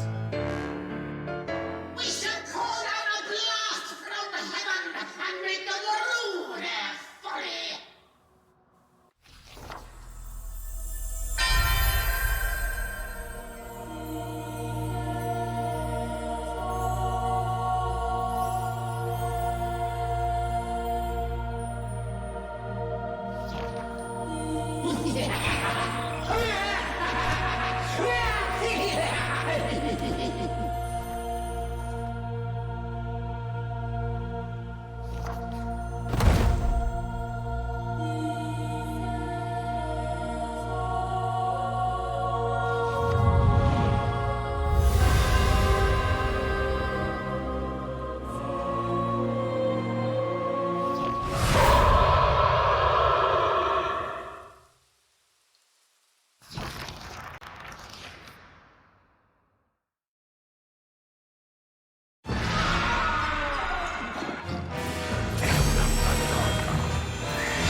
We better run!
to business.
Device. If I use my magic to fix it.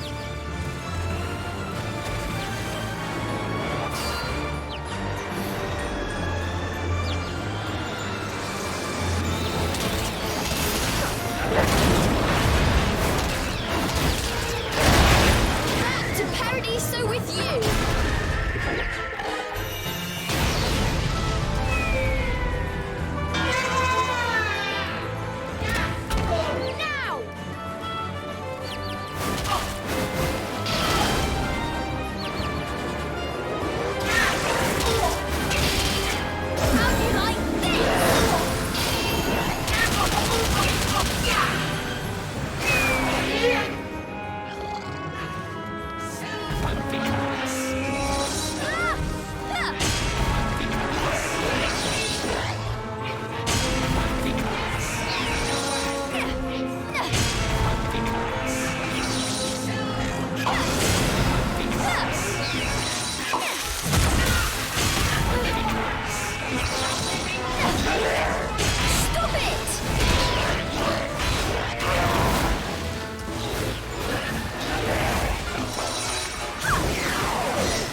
I have a bad feeling about this.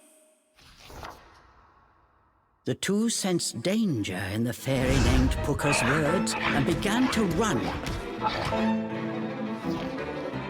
Long live the fairy kingdom! Nothing Puka.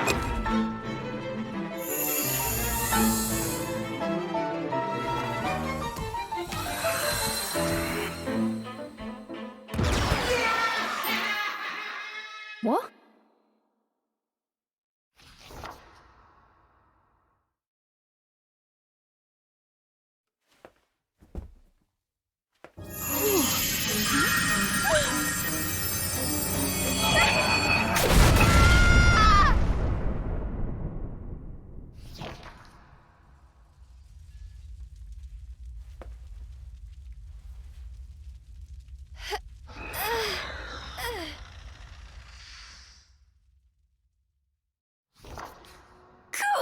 What was with that guy?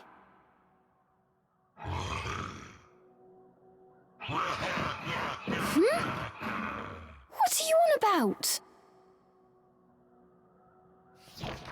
What the? Oh, give me a break!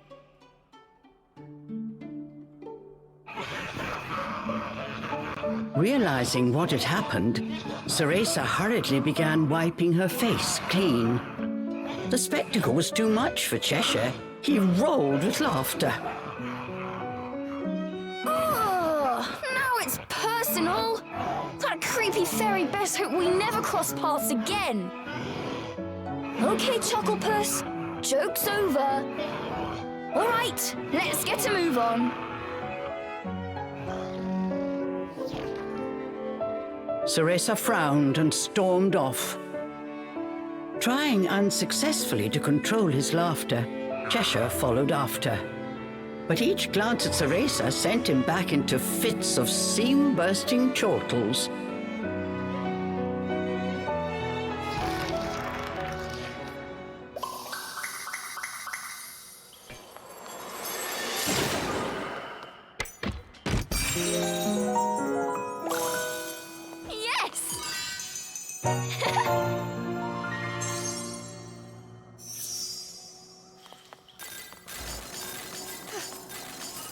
The sphere burned with a bright red light.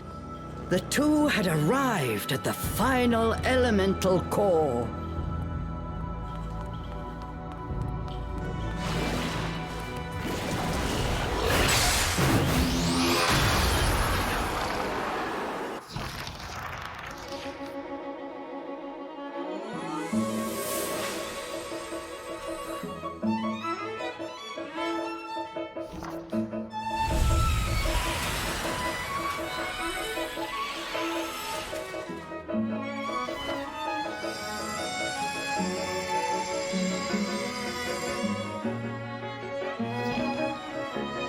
Number 4. We destroyed all the elemental cores. You know what that means? Here's the last elemental power.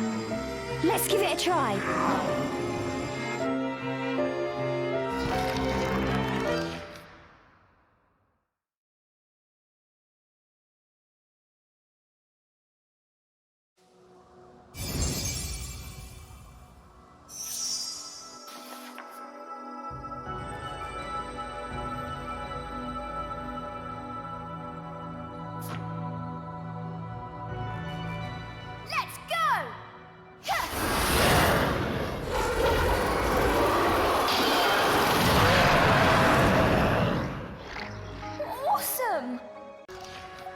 That tower! You made it out of the fortress! Ceresa let out a sigh of relief. The wolf seemed as energetic as ever. You're going to take us to Lucaon? We must be getting close. Come on, Cheshire, hurry!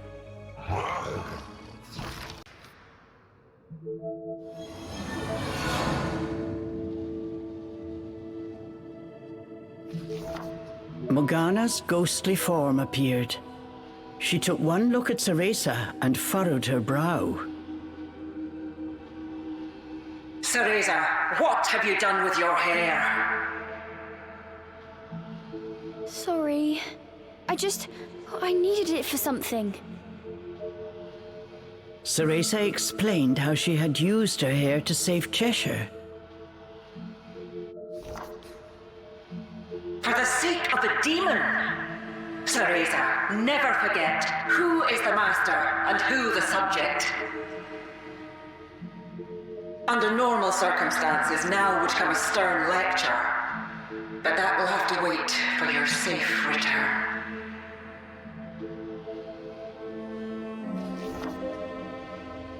My spell is almost complete. I will have you out of that forest soon. Just hold on a bit longer. Oh. Thanks, Morgana. The fairies are a formidable foe, but use all I taught you and defeat them. May the moon light your path. Stay safe, Ceresa.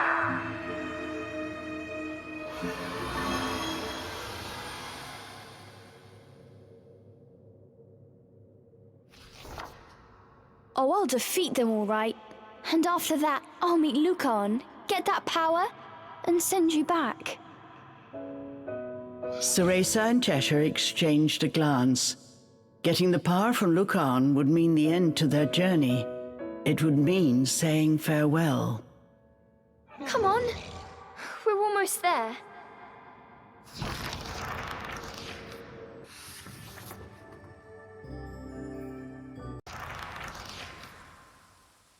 You've finally done it, miss.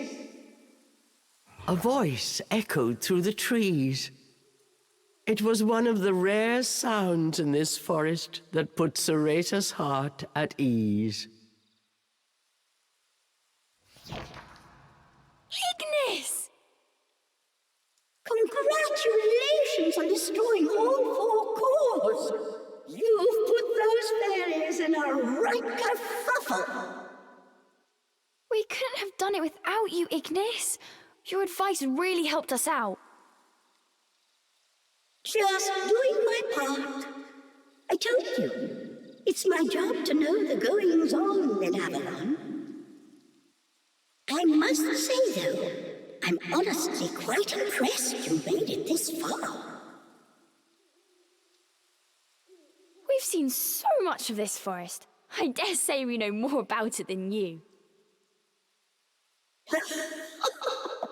Maybe you're right. Next time I'll ask you for directions. I've been waiting a long time for someone like you, miss. Waiting? Why? You see, I've lived in Avalon Forest for ages now. It used to be such a beautiful, lovely place. The fairies changed that.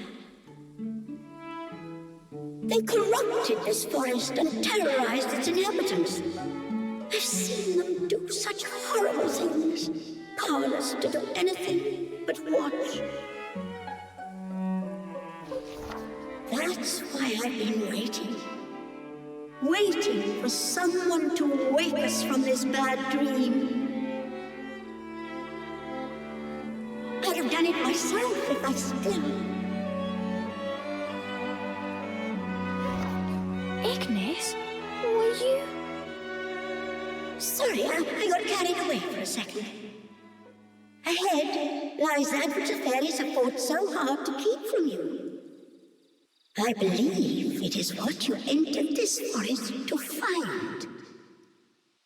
Do you mean Lucan? Go on! The seal to the altar is now broken. Be safe, you two. May Avalon's blessing be upon you.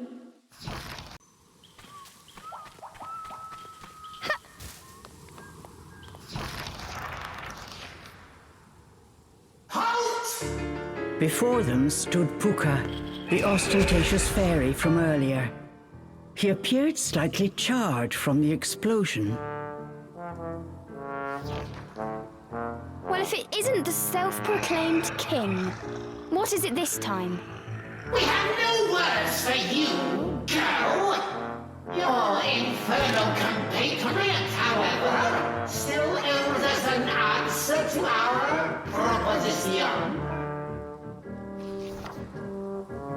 Too long has a demon suffered under the oppressive yoke of that wheel witch. Leave her, and by our own hand, a portal to Inferno we shall rend! The fairy Puka was trying to tempt Cheshire, offering to send him back to Inferno. Did he truly have the power to open a portal right here, right now?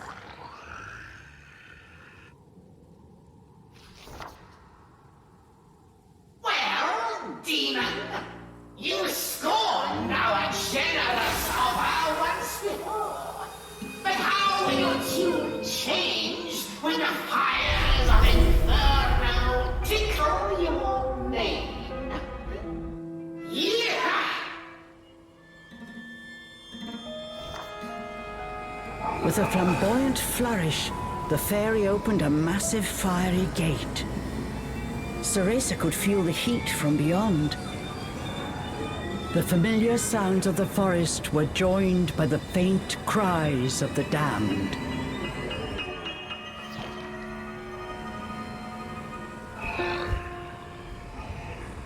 Cheshire?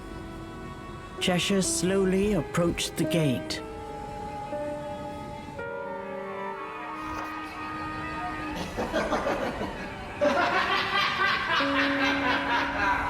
As he neared the threshold, memories of their journey came flooding back to Ceresa.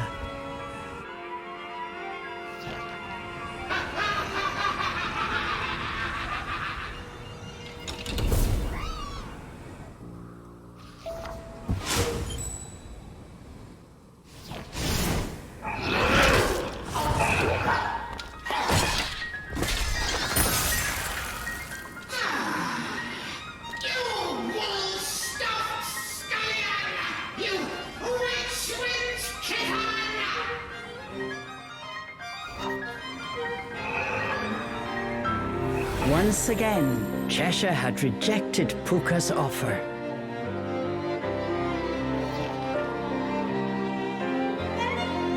So be it, but Inferno's fires must be fed. If you will not return, then send that vile girl in your stead.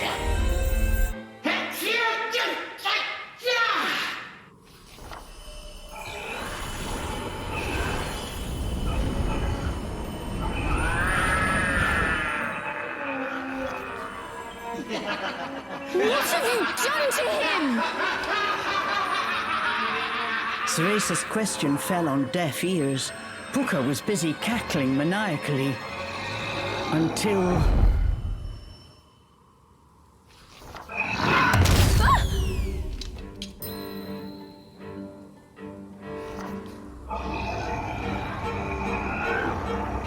Cheshire? What's wrong?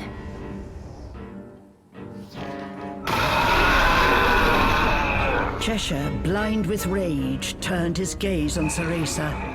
The demon bared its fangs and pounced.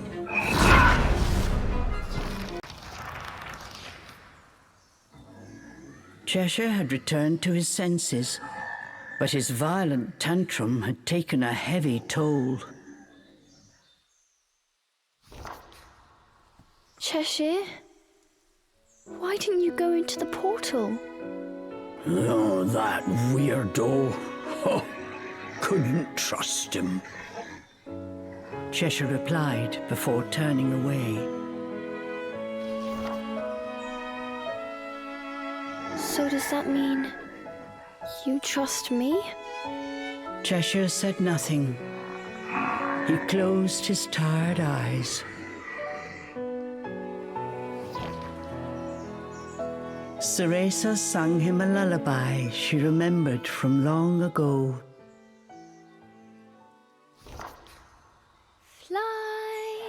to the moon and let me play among the stars. Let me see what spring is like on Jupiter and Mars.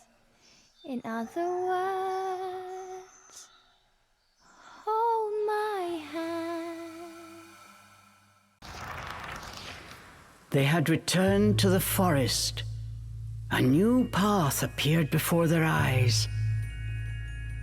It seemed to call to Cereza, as if a strange force were pulling her. This feeling... Lucaon is up ahead! I'm sure of it! We're getting close, Cheshire. When you're ready, let's go finish this.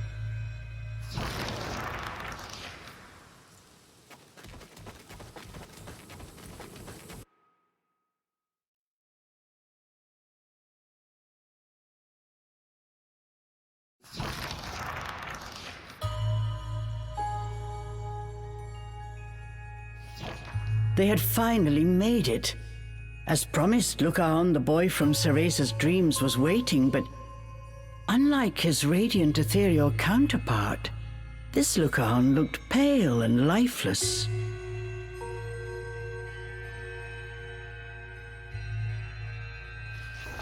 Lucaon? As Cereza called out his name, she heard Lucaon's voice, ever so faint. Welcome, Cereza. I knew you would make it. Hold on, Lucaon. I'll get you out of there. No, I am here. I'm afraid what you see in that crystal is nothing but a shell.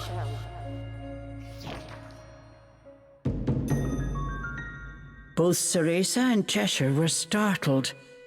The source of Lucaon's voice was none other than the White Wolf. Why does the White Wolf sound like Lucaon? Don't be afraid. While my body was sealed, my soul still runs free in the body of this wolf. And it was in that body that Lucaon had guided them through the forest. You were sealed? But why? My blood. I am the child of human and fairy. Human and fairy? Fear not. Not all fairies are like those you've met. I wish to live in harmony with humans. For that, I was cursed to this fate. And so the boy told Cereza of his tragic past.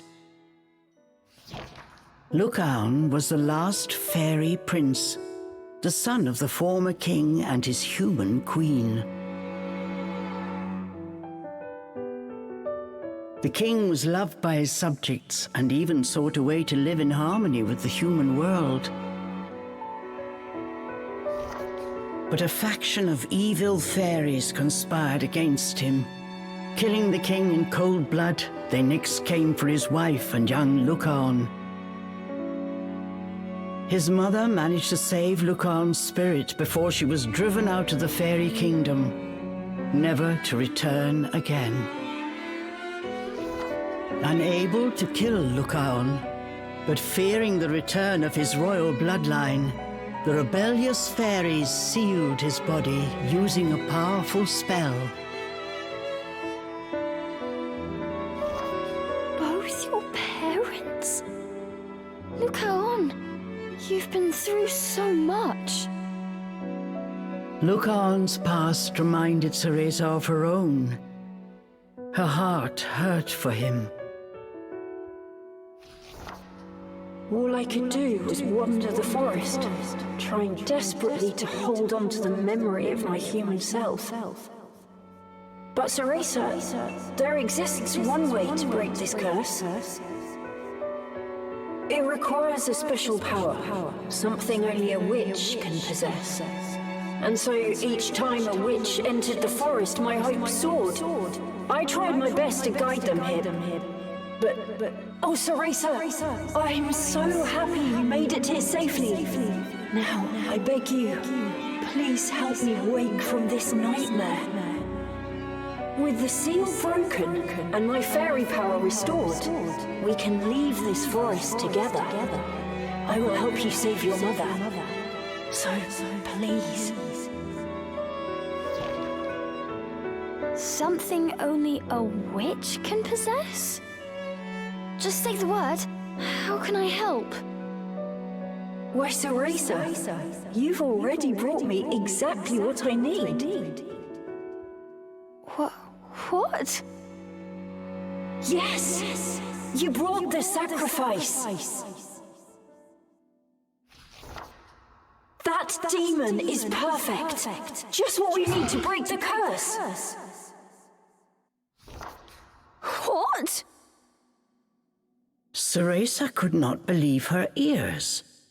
Sacrifice Cheshire? Hurry! I must absorb that demon's power. At long last, the curse will be broken. I can't do that. What? What do you mean? Why not? Sacrifice Cheshire? I can't do that. He's my friend. Your friend? You mean that demon? Ceresa, what are you saying?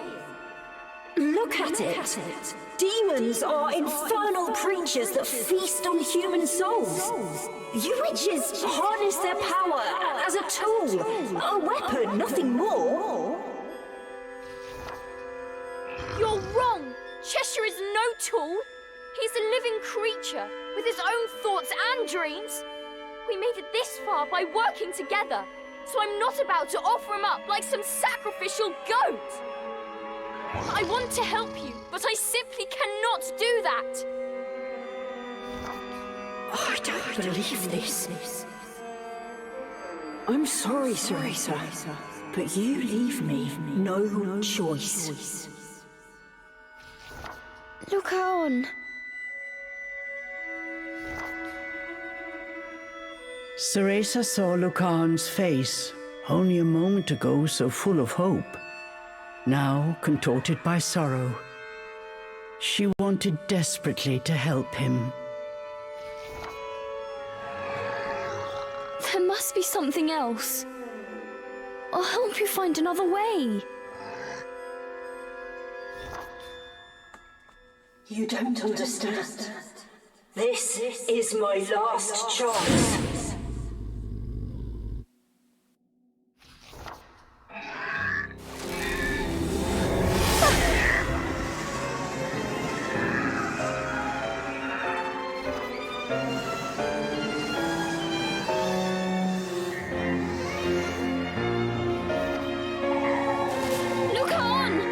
What are you doing? You really mean to sacrifice Cheshire? Stop, I'm begging you!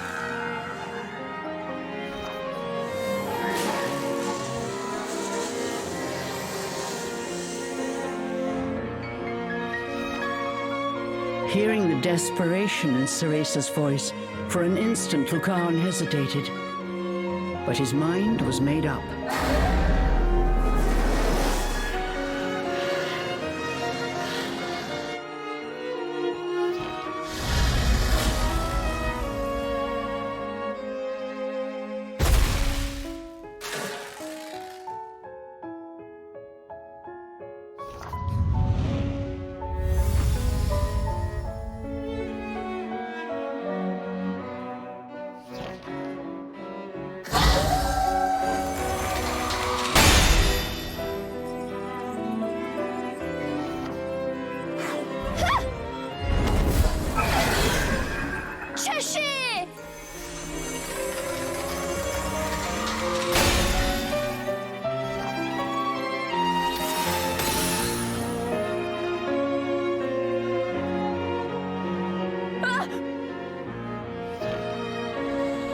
Captured by the fairy prince, Cheshire's life force was being drained.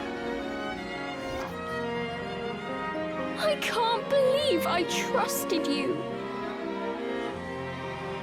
Ceresa knew what she had to do. I thought we could be friends!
Oh.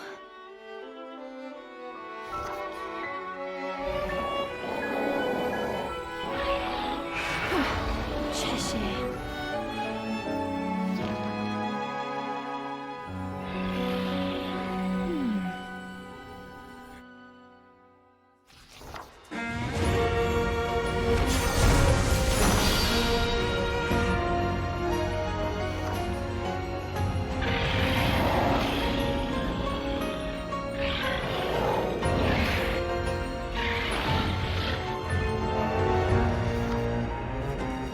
Cheshire, I'm here now.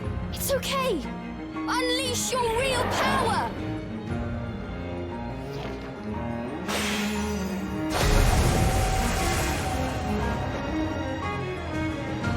Cheshire, let's go!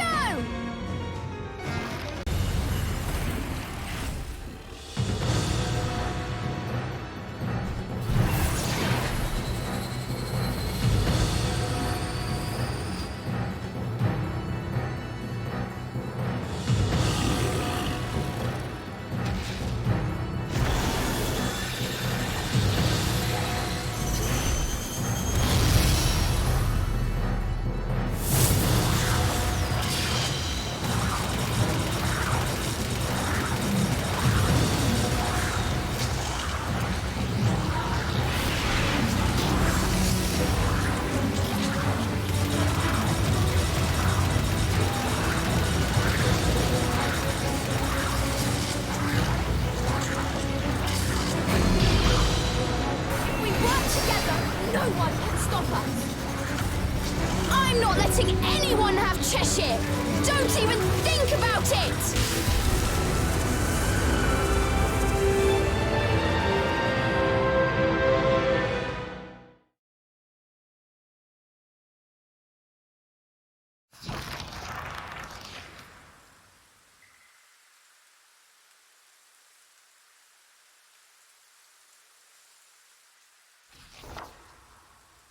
Having lost Cheshire's power, Lucaon struggled to stay on his feet, and then...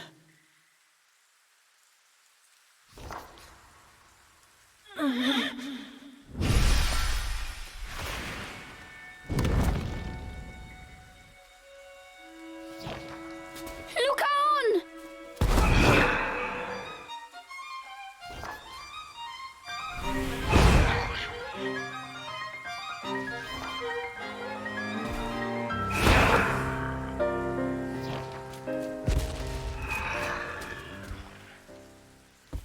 A heroic demon? Such altruism was unheard of throughout all infernal texts. But Ceresa understood.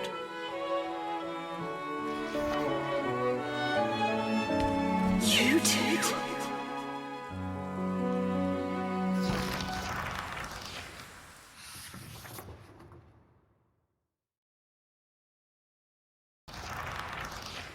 The sorrow and anger were gone from Lucaan's eyes. My soul cannot hold this form much longer. I figured this time was my last chance. No! I thought demons were all heartless monsters, but I was wrong. Cheshire, was it? Forgive me for what I tried to do. The only heartless one was me.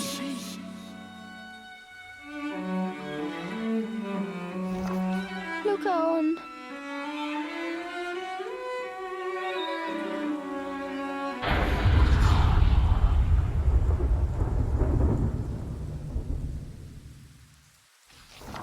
All of a sudden, there was an ear-splitting crack, and a flash of light illuminated the sky.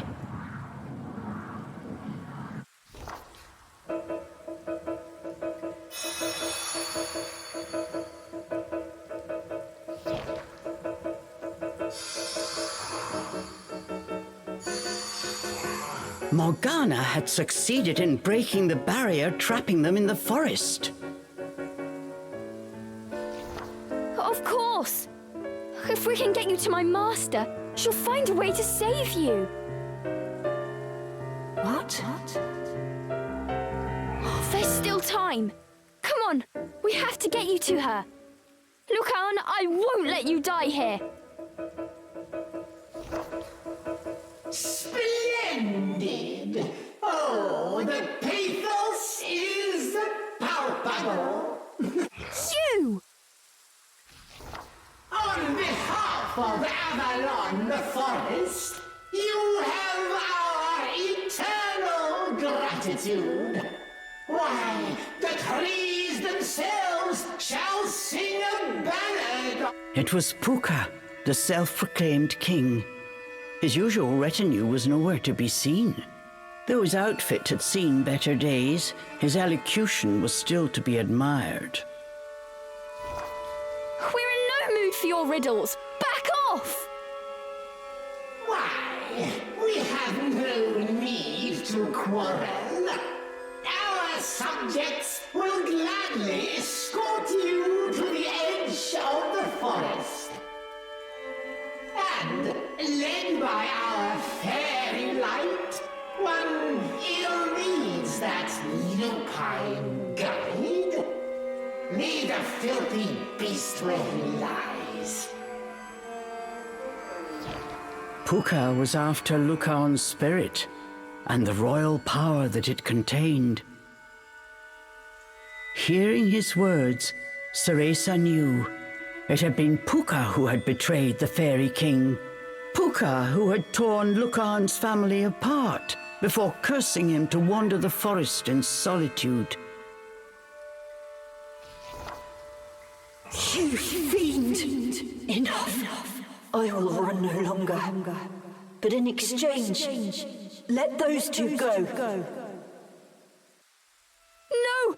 Lucan, you can't! This is for the best, Ceresa. My time is up. Lucan, don't give up!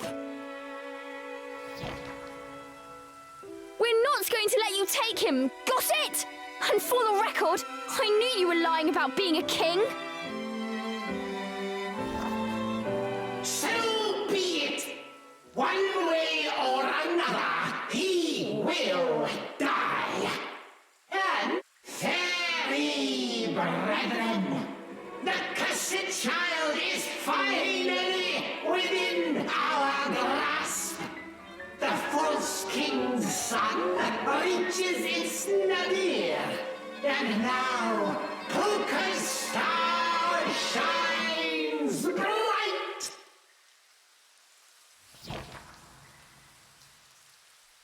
On Puka's signal, a terrifying number of fairies appeared out of the darkness.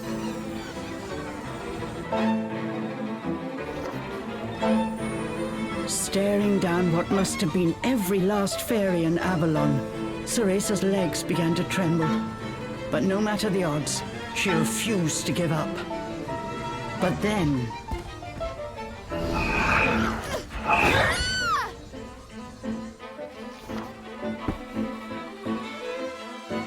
Cheshire?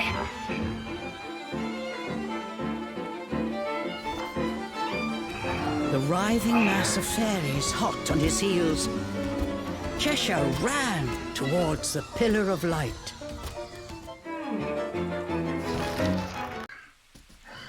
Escaping the fairies' clutches, the pair made it out of the forest.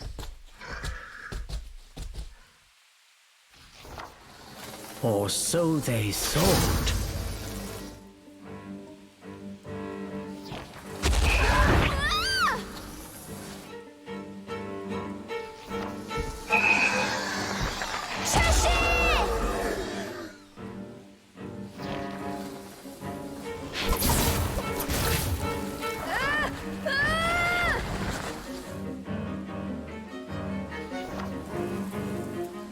Caught by the fairies, they were slowly being dragged back into the forest.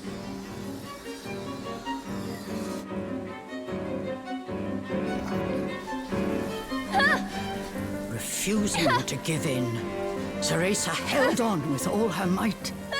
But then...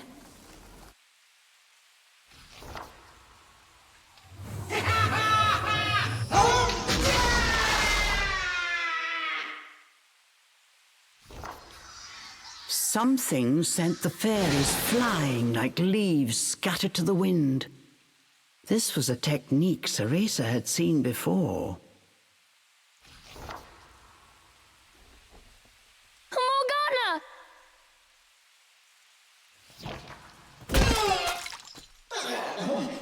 You loathsome witch! I should have known you! But before Puka could finish, Morgana extinguished his life with a single powerful strike.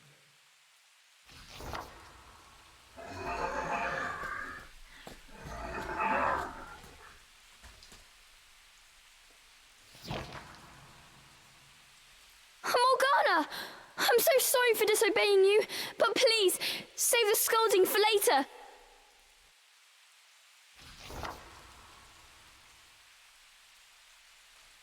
This wolf, it's actually the spirit of a boy. If we don't do something, he'll die. Please, Morgana, can you save him?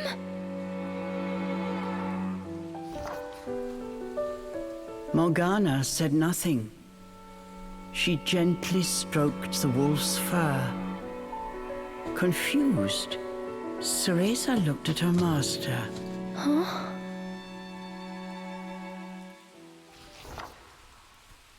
She saw an expression of which she did not think Morgana was capable. It was warm, filled with love.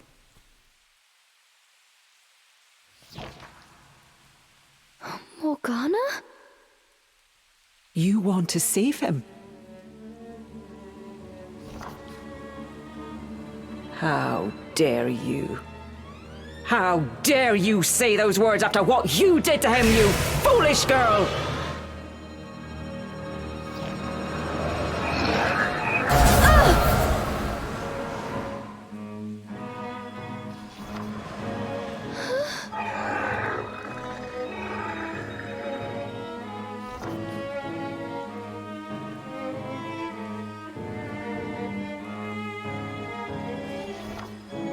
Ceresa, why is that demon still here? Did you not reach the altar? What do you think those years of training were for? Morgana appeared to be growing more angry by the second. She advanced on Ceresa and Cheshire. Morgana? What are you saying? What's wrong? You still don't get it! The training, the brace, the dream!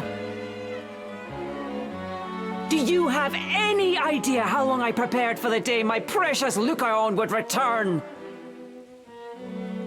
Thunder crashed in the distance. Wind screamed through the trees. A cold chill ran through the air. Dozens of girls I lured into that forest. Each required years of training. All for naught. I was so close this time, but you had to go and ruin everything. You selfish brat. Cereza had endured her share of scolding from Morgana, but this time was different. These were not the words of a strict teacher. They were filled with nothing but pure loathing. Morgana, Useless girl! Lucaon and I will be together again. You will surrender that wretched demon this instant.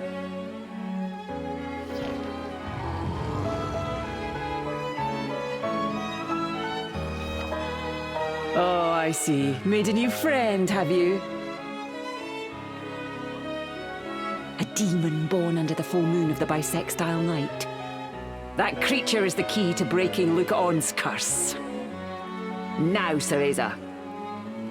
I've waited far too long to let a child's sentiment stand in my way.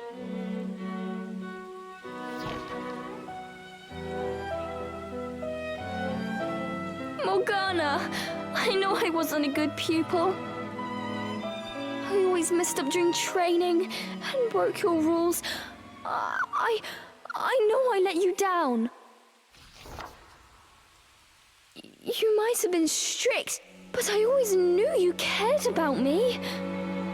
You were like a mother to me.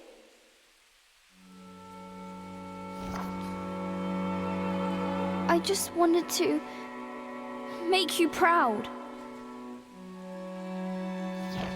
Get away!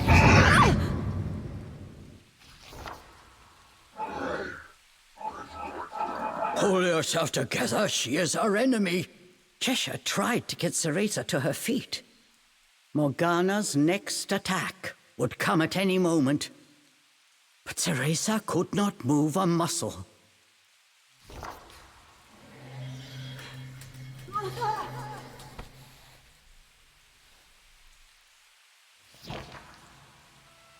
Just then, something caused Morgana to stop. Using the last of his strength, Lucaon clung to her dress.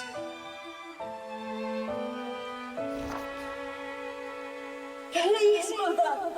No more! I can't bear to see you like this! Don't fret, my dear. Soon everything will be back to the way it was. Mother! Her expression fixed, Morgana moved her son aside.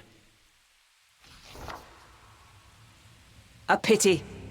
You had the potential to become a fine witch, Cereza. If only you'd hardened your heart. But you were always so damn soft!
What's wrong? Giving up without a fight?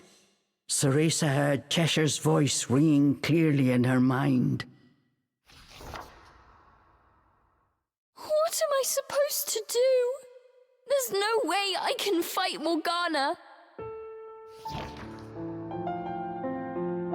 I see. Well then, I guess that means our journey's over, The demon sounded disappointed. Our journey? That's what you'd call it, right? This whole thing to save your mum? You blabbered so much about her, even I was starting to look forward to meeting her. Cheshire paused. What is it?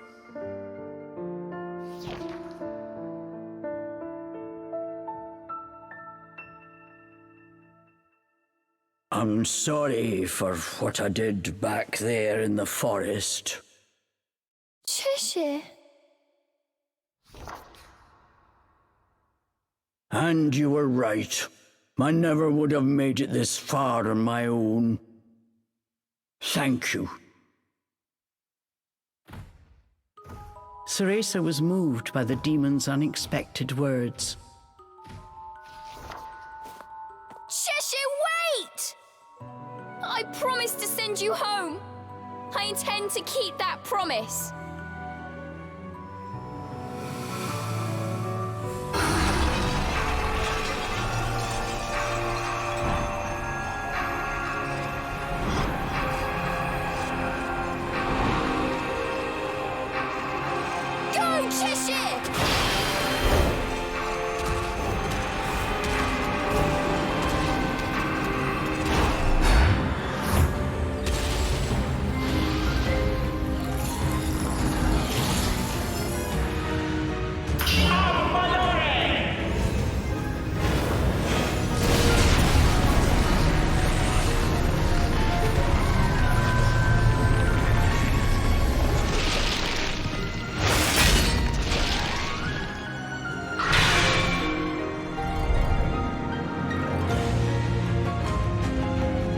Friends protect each other.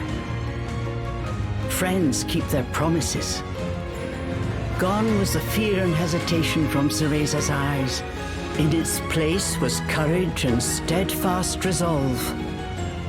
I'm an Umbra witch, just like my mum. Come on, let's dance.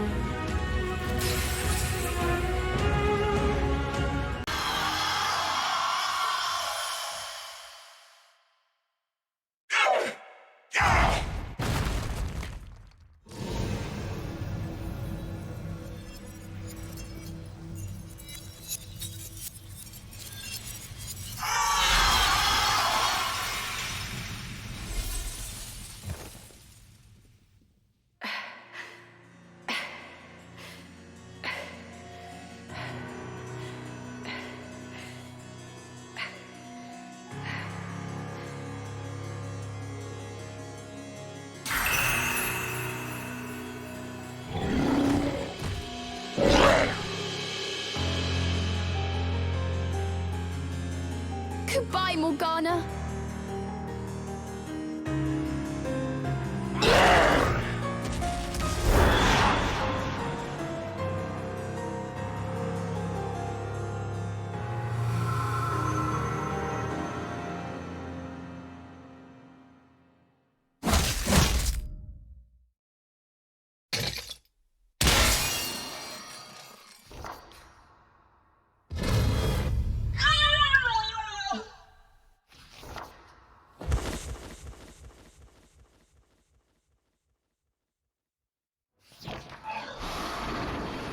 Ceresa! Cheshire!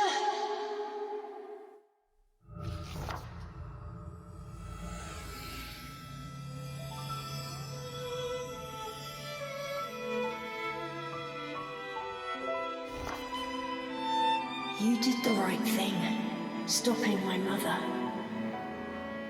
It was an honor to meet you both.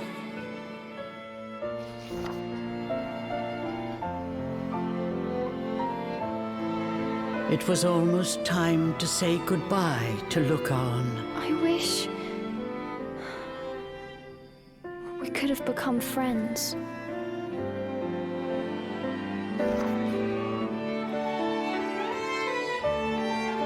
We did, Cereza, and for that I am thankful.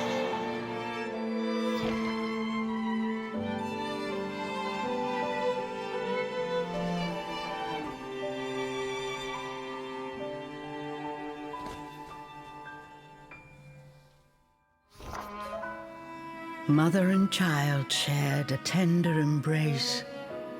This was the warmth he had been dreaming of. Thank you for always watching over me, Mother. You can rest now. I'm happy I was able to see your face one last time.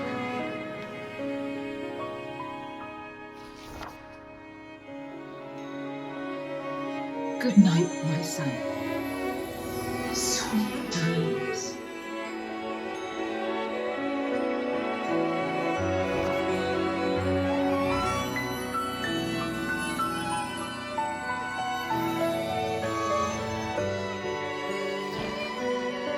Cereza did not know where fairy souls went in this chaotic world, but wherever Lucan wound up, she hoped he would find peace.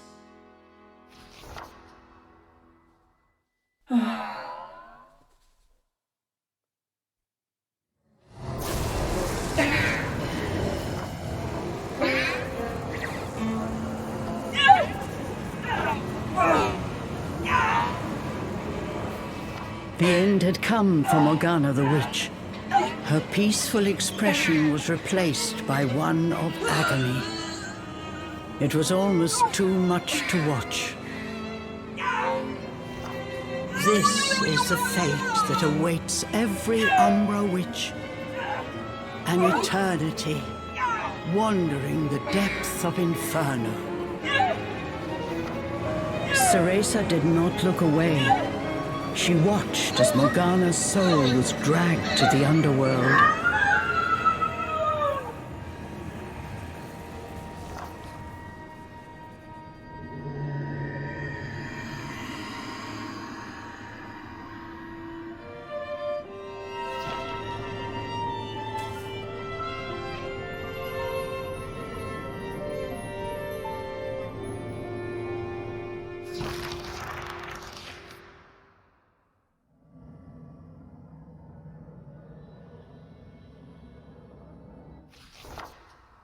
Cheshire realized that this unexpected twist of fate had delivered exactly what he sought. A door to Inferno lay before him. But the portal was already growing unstable. It threatened to close at any moment. The journey had left the demon totally exhausted. Struggling to keep his eyes open, he stared pensively at his door home. That gate will take you back to Inferno. Go on. It'll close soon. Cheshire looked back at Cereza. His expression said what they were both thinking. If I go back, you'll be all alone.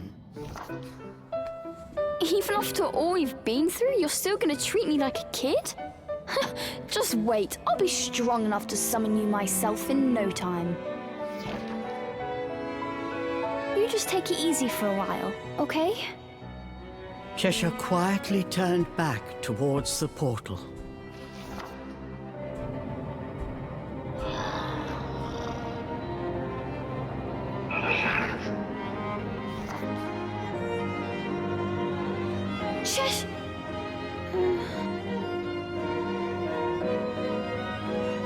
I'm going to keep getting stronger!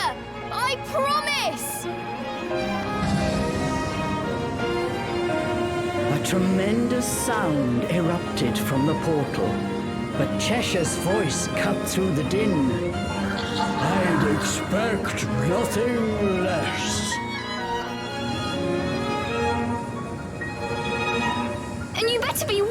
a ferocious demon next time we meet!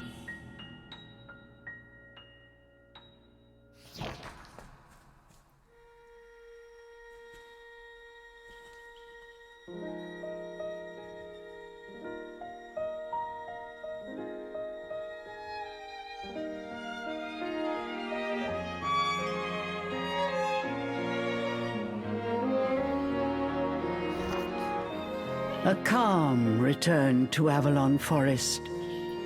As if to wash away the pain of the night, the first rays of dawn enveloped Cereza, bathing her in their warmth.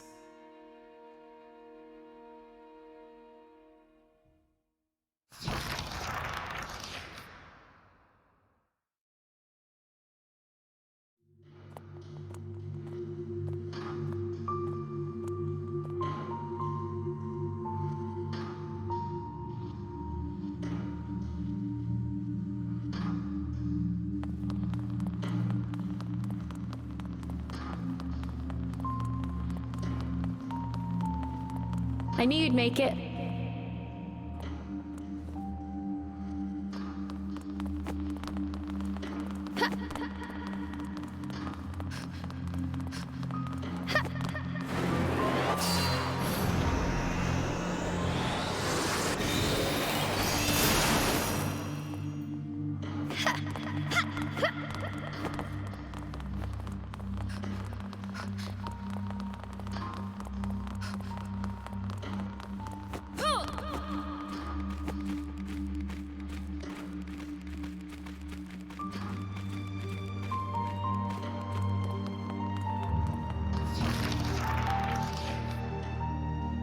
Looks like you'll be fine on your own, Cereza. Sean!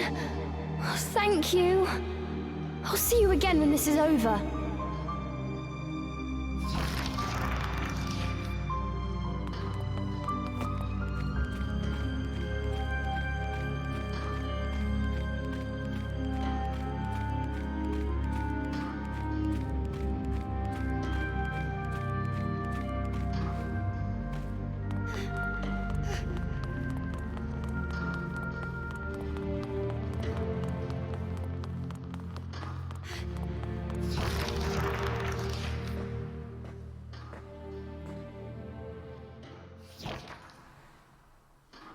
I did it, Mother. I'm a witch. I'm strong, and I'll get stronger. You don't need to worry anymore.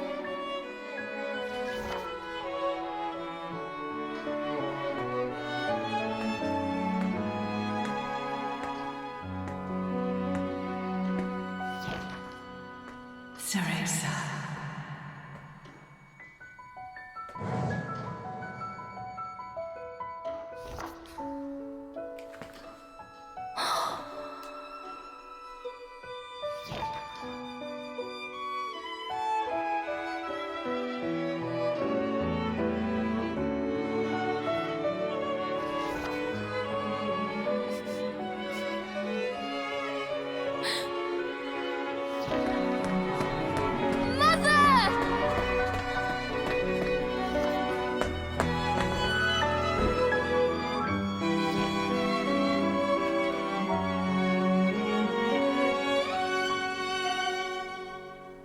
You have grown into a splendid witch, Cereza. You are going to be just fine.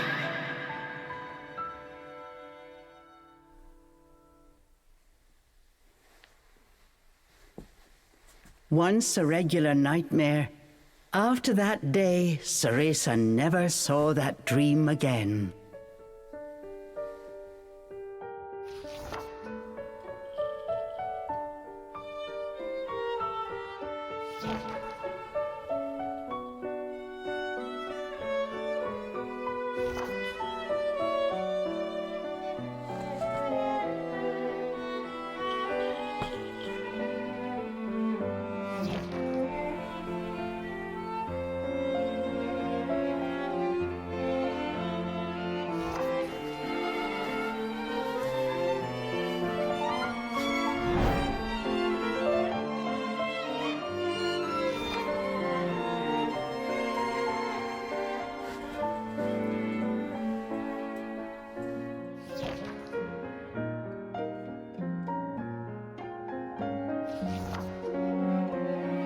Meetings and farewells. Thinking of the promise she made to her friend, Ceresa knew that she had gained something irreplaceable.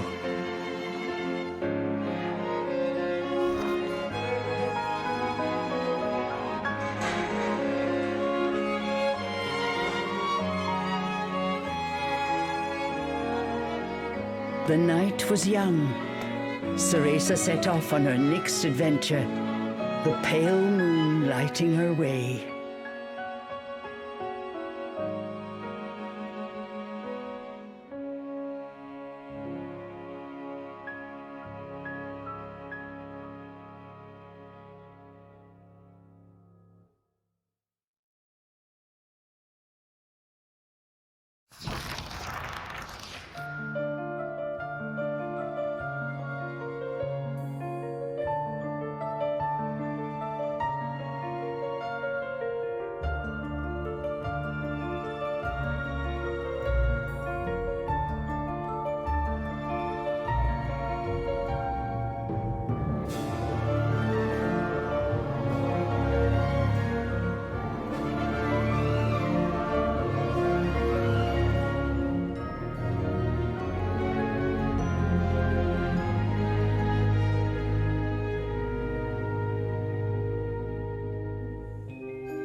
Skin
The end.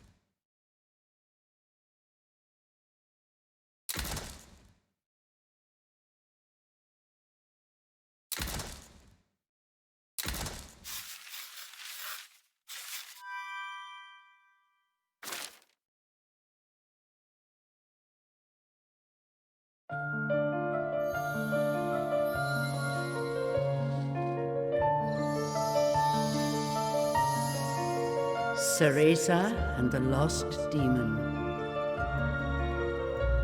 We have heard the tale of an unlikely friendship between a young witch and a lost demon. But there is a secret chapter hidden in its pages that remains untold.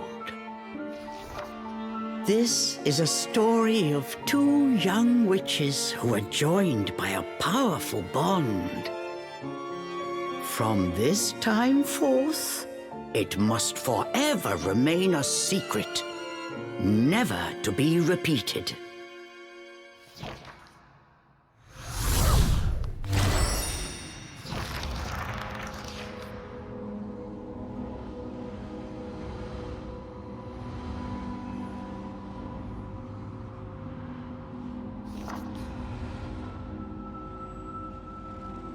Am I back in the forest?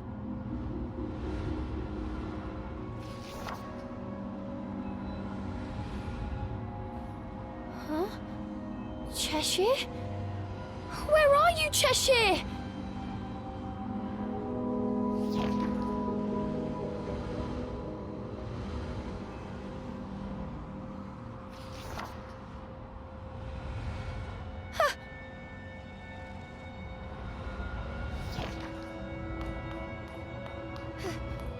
Where am I? Cheshire? Cheshire, where are you?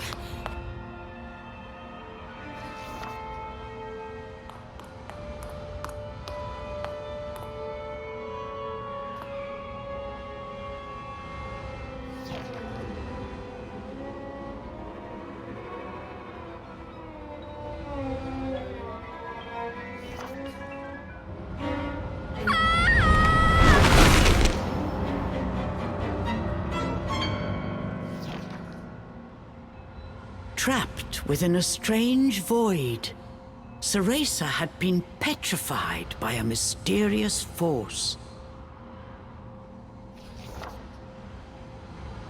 And as for Cheshire, he was nowhere to be seen. Could this too have been the work of the fairies?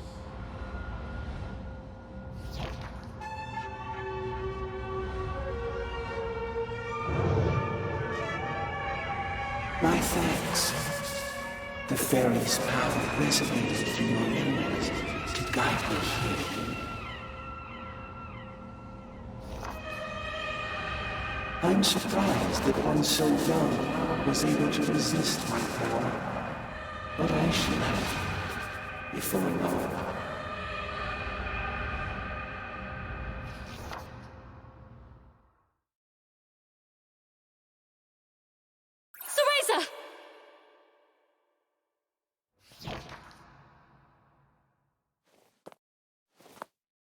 Oh no.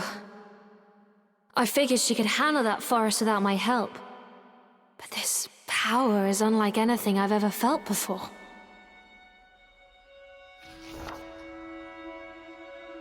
It goes against all Umbran teachings. But I have no choice. For years, this young girl had protected Cereza, always being sure to watch over her from afar. Her name was Jeanne, and she too was an Umbra witch, just beginning her training.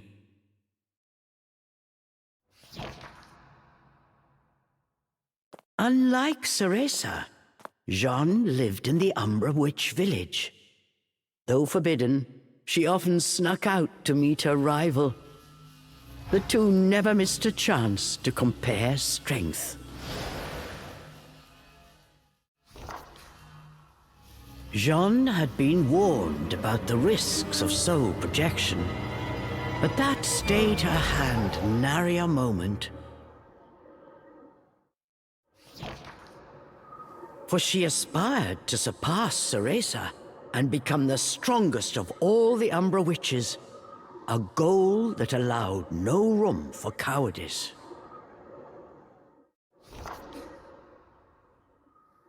I swear, that girl likes to keep me busy. Jeanne's technique split her soul from her body. She flew towards Avalon Forest.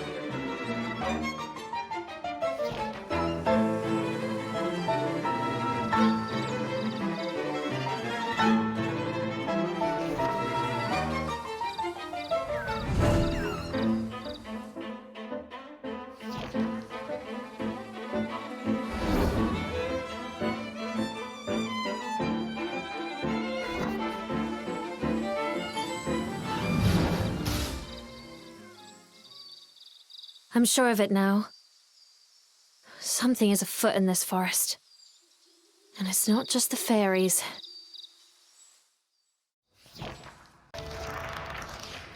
As Jeanne proceeded through the woods, she noticed something peculiar.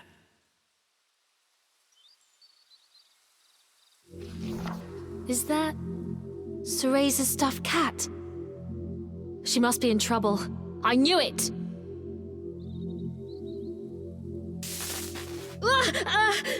As I thought, this is no fairy magic. Who are you? Cheshire's voice alarmed Jeanne. Who's there? Show yourself! Don't play dumb. You trapped me in here, didn't you? Cheshire said as he struggled to break free. But it took all his strength just to keep from being swallowed. He could barely move an inch. You're a demon? What are you doing there? Where's Ceresa? Ceresa? How do you know the girl? Eyes narrowed, Cheshire studied Jeanne with new interest.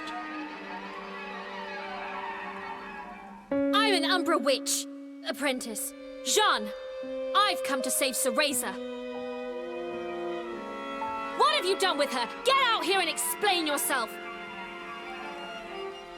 Oh, like I know where that brat is, Cheshire said, trying unsuccessfully to hide the desperation in his voice. Wait, a demon? Here? Did Ceresa summon you? Jeanne knew Ceresa well. Seeing the demon-possessed stuffed cat, she instantly grasped the situation. She thought for a moment, then had a truly devilish idea. I've a proposition for you, demon. I'll get you unstuck. But in return, you help me find Ceresa. Find Ceresa? The demon eyed Jeanne suspiciously. That's the deal. If you say you'll help me, I'll move you to a body in a less precarious position. I have just the thing. Jeanne produced a stuffed animal of her own. A handsome red stuffed cat. Compared to Cheshire's tattered felt, its velvet fur had a rich sheen. Nevertheless, like I trust a human. You're all the same. You won't trick me. Cheshire barked at Jean. Fine by me. Best of luck, then. Jean turned her back on the prideful demon and prepared to set off on her own. "Wait!" Cheshire yelled, unable to conceal his distress. And with good reason. In a moment he would be sucked into that void for good. "All right, let me into that blasted cat. But if this is a trick, your lunch." The demon reluctantly agreed to Jean's plan. Very well, demon. Now, into the vessel you go!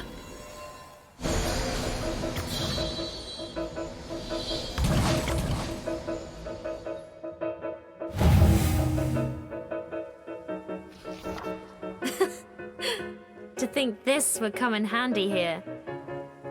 Demon, speak your name. "I don't have one." The demon showed his gratitude the only way he knew how. An angry roar. I see. Then I shall call you Charles.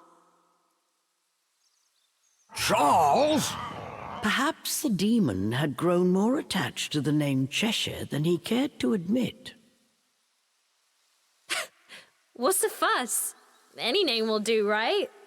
Off we go now, Charles. We've no time to waste.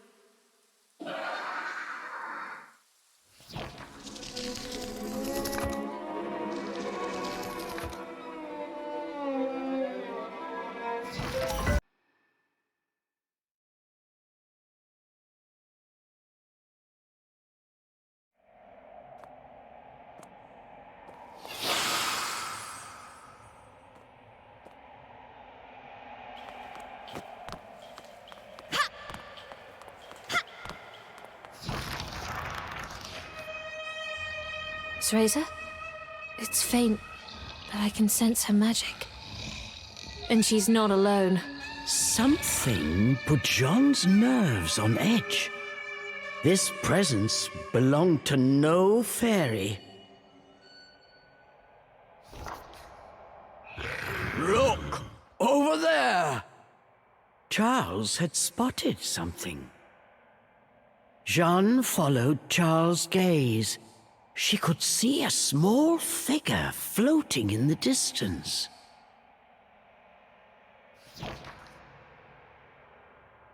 It was Ceresa.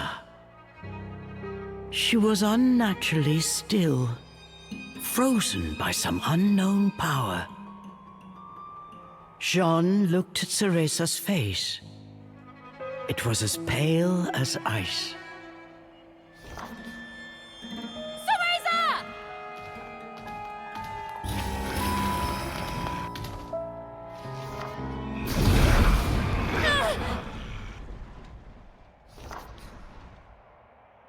So close.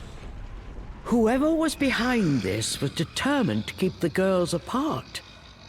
Charles bared his fangs and began to growl.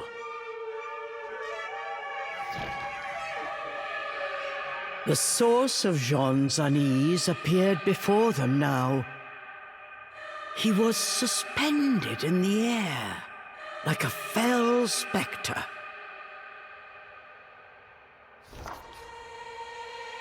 Fixed by his gaze, neither dared to so much as breathe.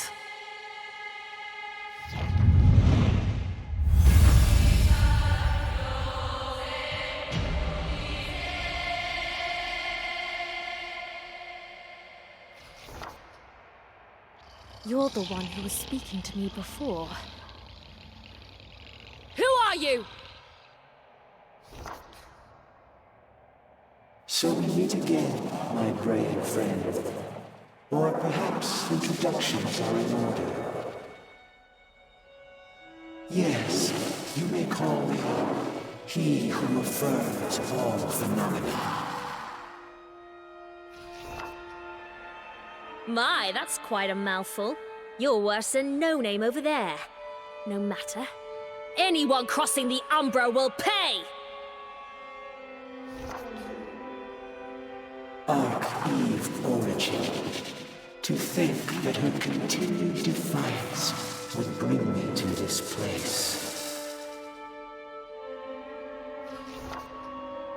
A slight miscalculation, but she will be mine soon nonetheless. And then I will affirm my word. As he spoke, the spectre's eyes grew crazed. They smoldered with a dark energy.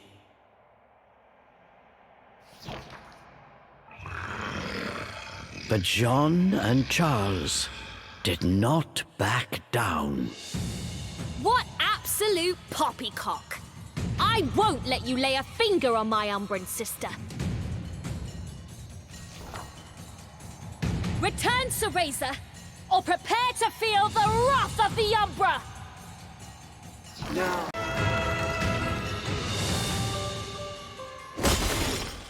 What's the matter?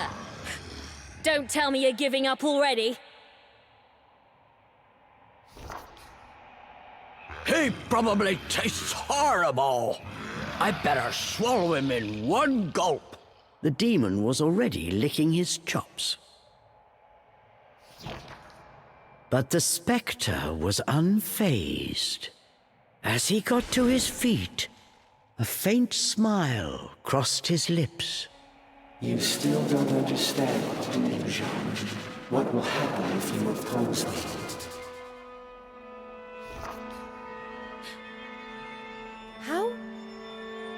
How do you know my name? I will show you, Jean. Give you a glimpse at what will happen if you continue along your current path.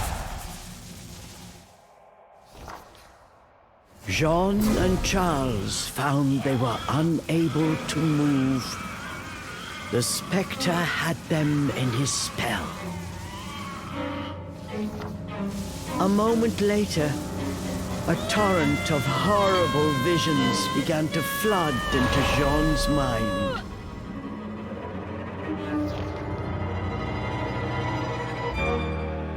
It was a vision of Jean as a grown woman, dealt a fatal blow by an unknown assailant.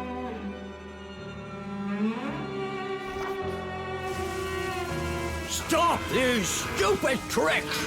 I'll rip you apart! Charles tried with all his might, but he could not move. Jean, I have shown you a vision of things to come. If you do not distance yourself further, that future will certainly find you. But this fate is not yet determined. Leave now, and it may yet be avoided. The spectre rose once again. Suspended mid-air, he looked down on them with his piercing gaze. He slowly turned to face Cereza. Arch-Eve origin. You cannot resist much longer. Soon you will give me that which I desire. Then, finally, phenomenal affirmation will be realized.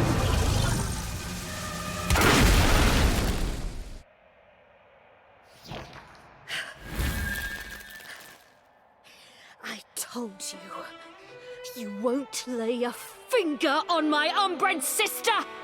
Jean stood tall in defiance. Perhaps I was too soft. Witness your cruel fate once more.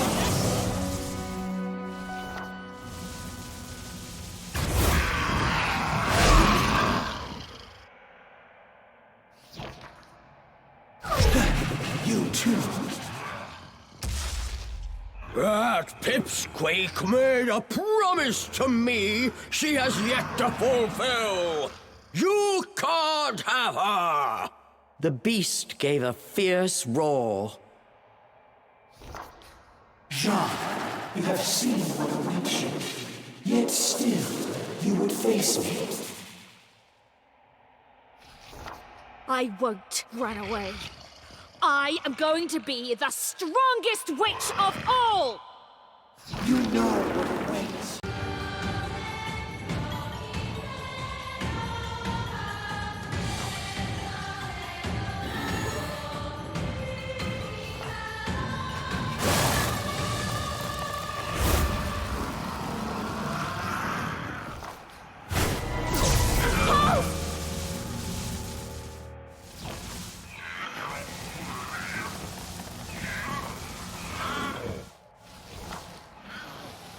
Perhaps I was not clear.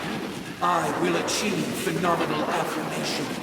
The two of you altering that is a statistical impossibility. The spectre's right hand began to glow with an icy glimmer. Stop! Yes, that is what you humans say in the face of defeat. And when those pleas go unanswered, that is when you witness true despair. No! No! Let go of him! Charles screamed out in agony. The spectral flames were slowly eating through his body, tearing him apart.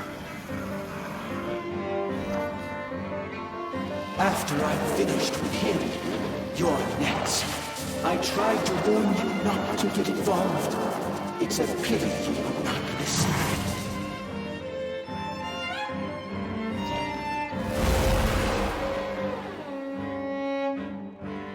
Cereza! Wake up! Cereza! Cereza! Open your eyes, you fool! Impossible.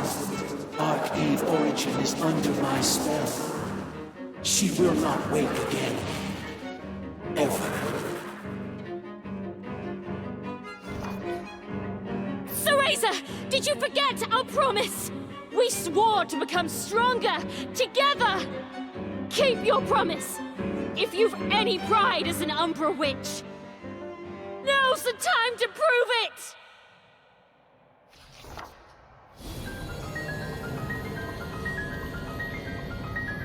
The room was flooded with a light as bright as the sun. For a moment, everything around them seemed to dissolve in the radiant glow. What is happening? I can't imagine. Could she have awakened?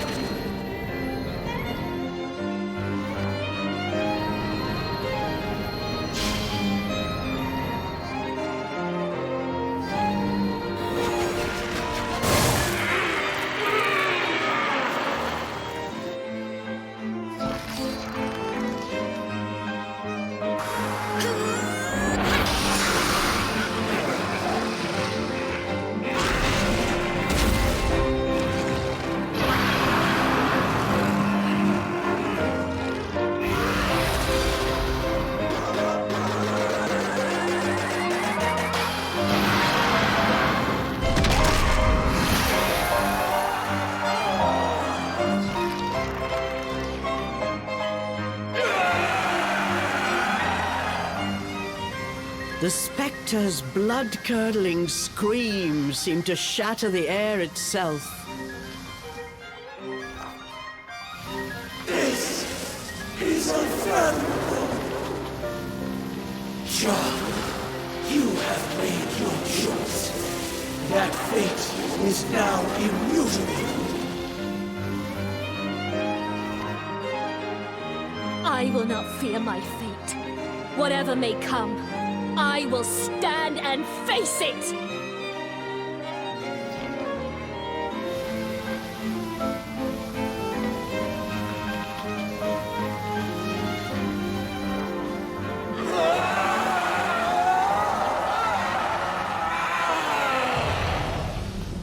His power extinguished, the spectre's body flickered, then faded away.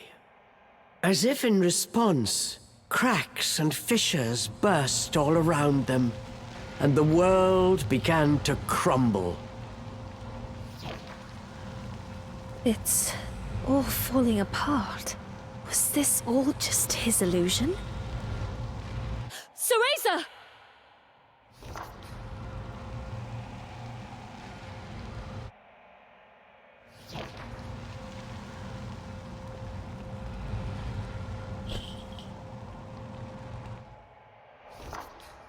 The color had begun to return to Ceresa's cheeks. She was not yet awake, but from the faint smile on her face, she appeared to be having a pleasant dream. I think she'll be all right. They will be able to return to the forest. And it looks like my time is almost up. Jean's body had grown faint. Her technique had reached its limit. Her traveling soul yearned to return to her body.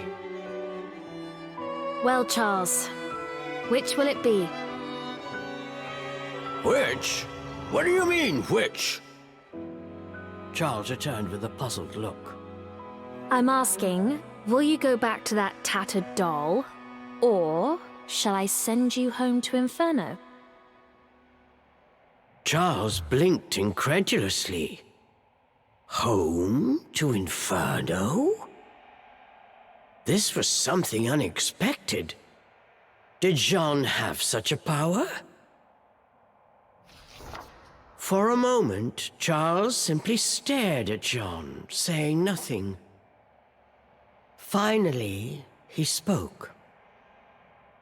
You think I'd trust you with that? Just keep it simple and put me back where you found me. I see. Have it your way. But come on, you must like that body. Better than the lump of scraps Cereza drags around.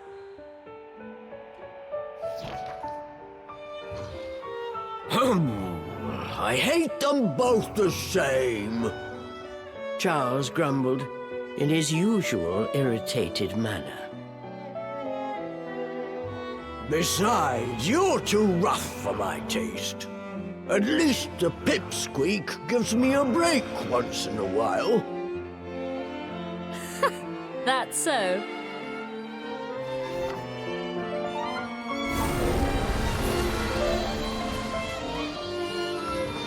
Seeing through his act, Jean smiled at the flustered demon. She used her Umbran arts to grant his wish and returned him to his former body. Cheshire, there you are. I'm gone for a minute, and you get yourself lost again. With a peaceful expression on her face, she gave Cheshire a big squeeze. Cheshire sighed and furrowed his brow, but somewhere deep down, he was relieved. Farewell, Charles! No, Cheshire! And don't you dare tell Cereza what happened here. I mean it! I don't take orders from humans. But you saved me back there. I suppose I can make an exception this once. Cheshire added softly. If I didn't know better, I'd swear I was talking to a human. Take care of my friend, Furball.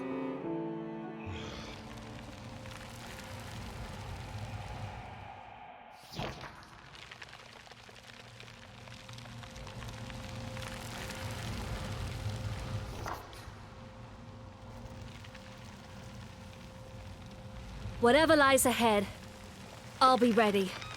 I'm going to be the strongest witch of all.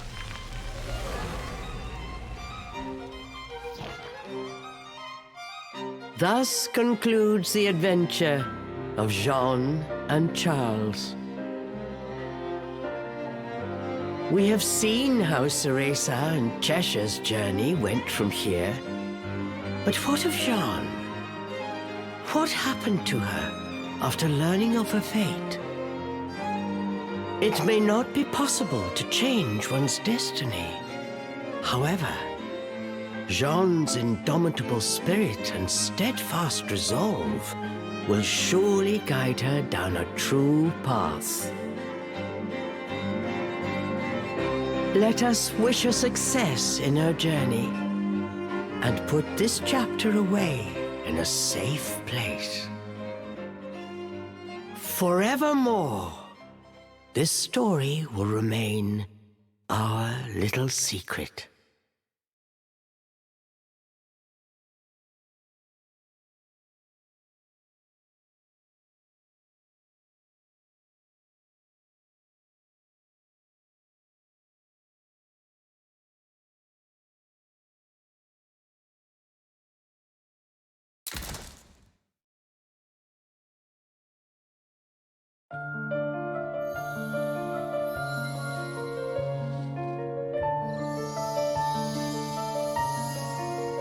Ceresa and the Lost Demon.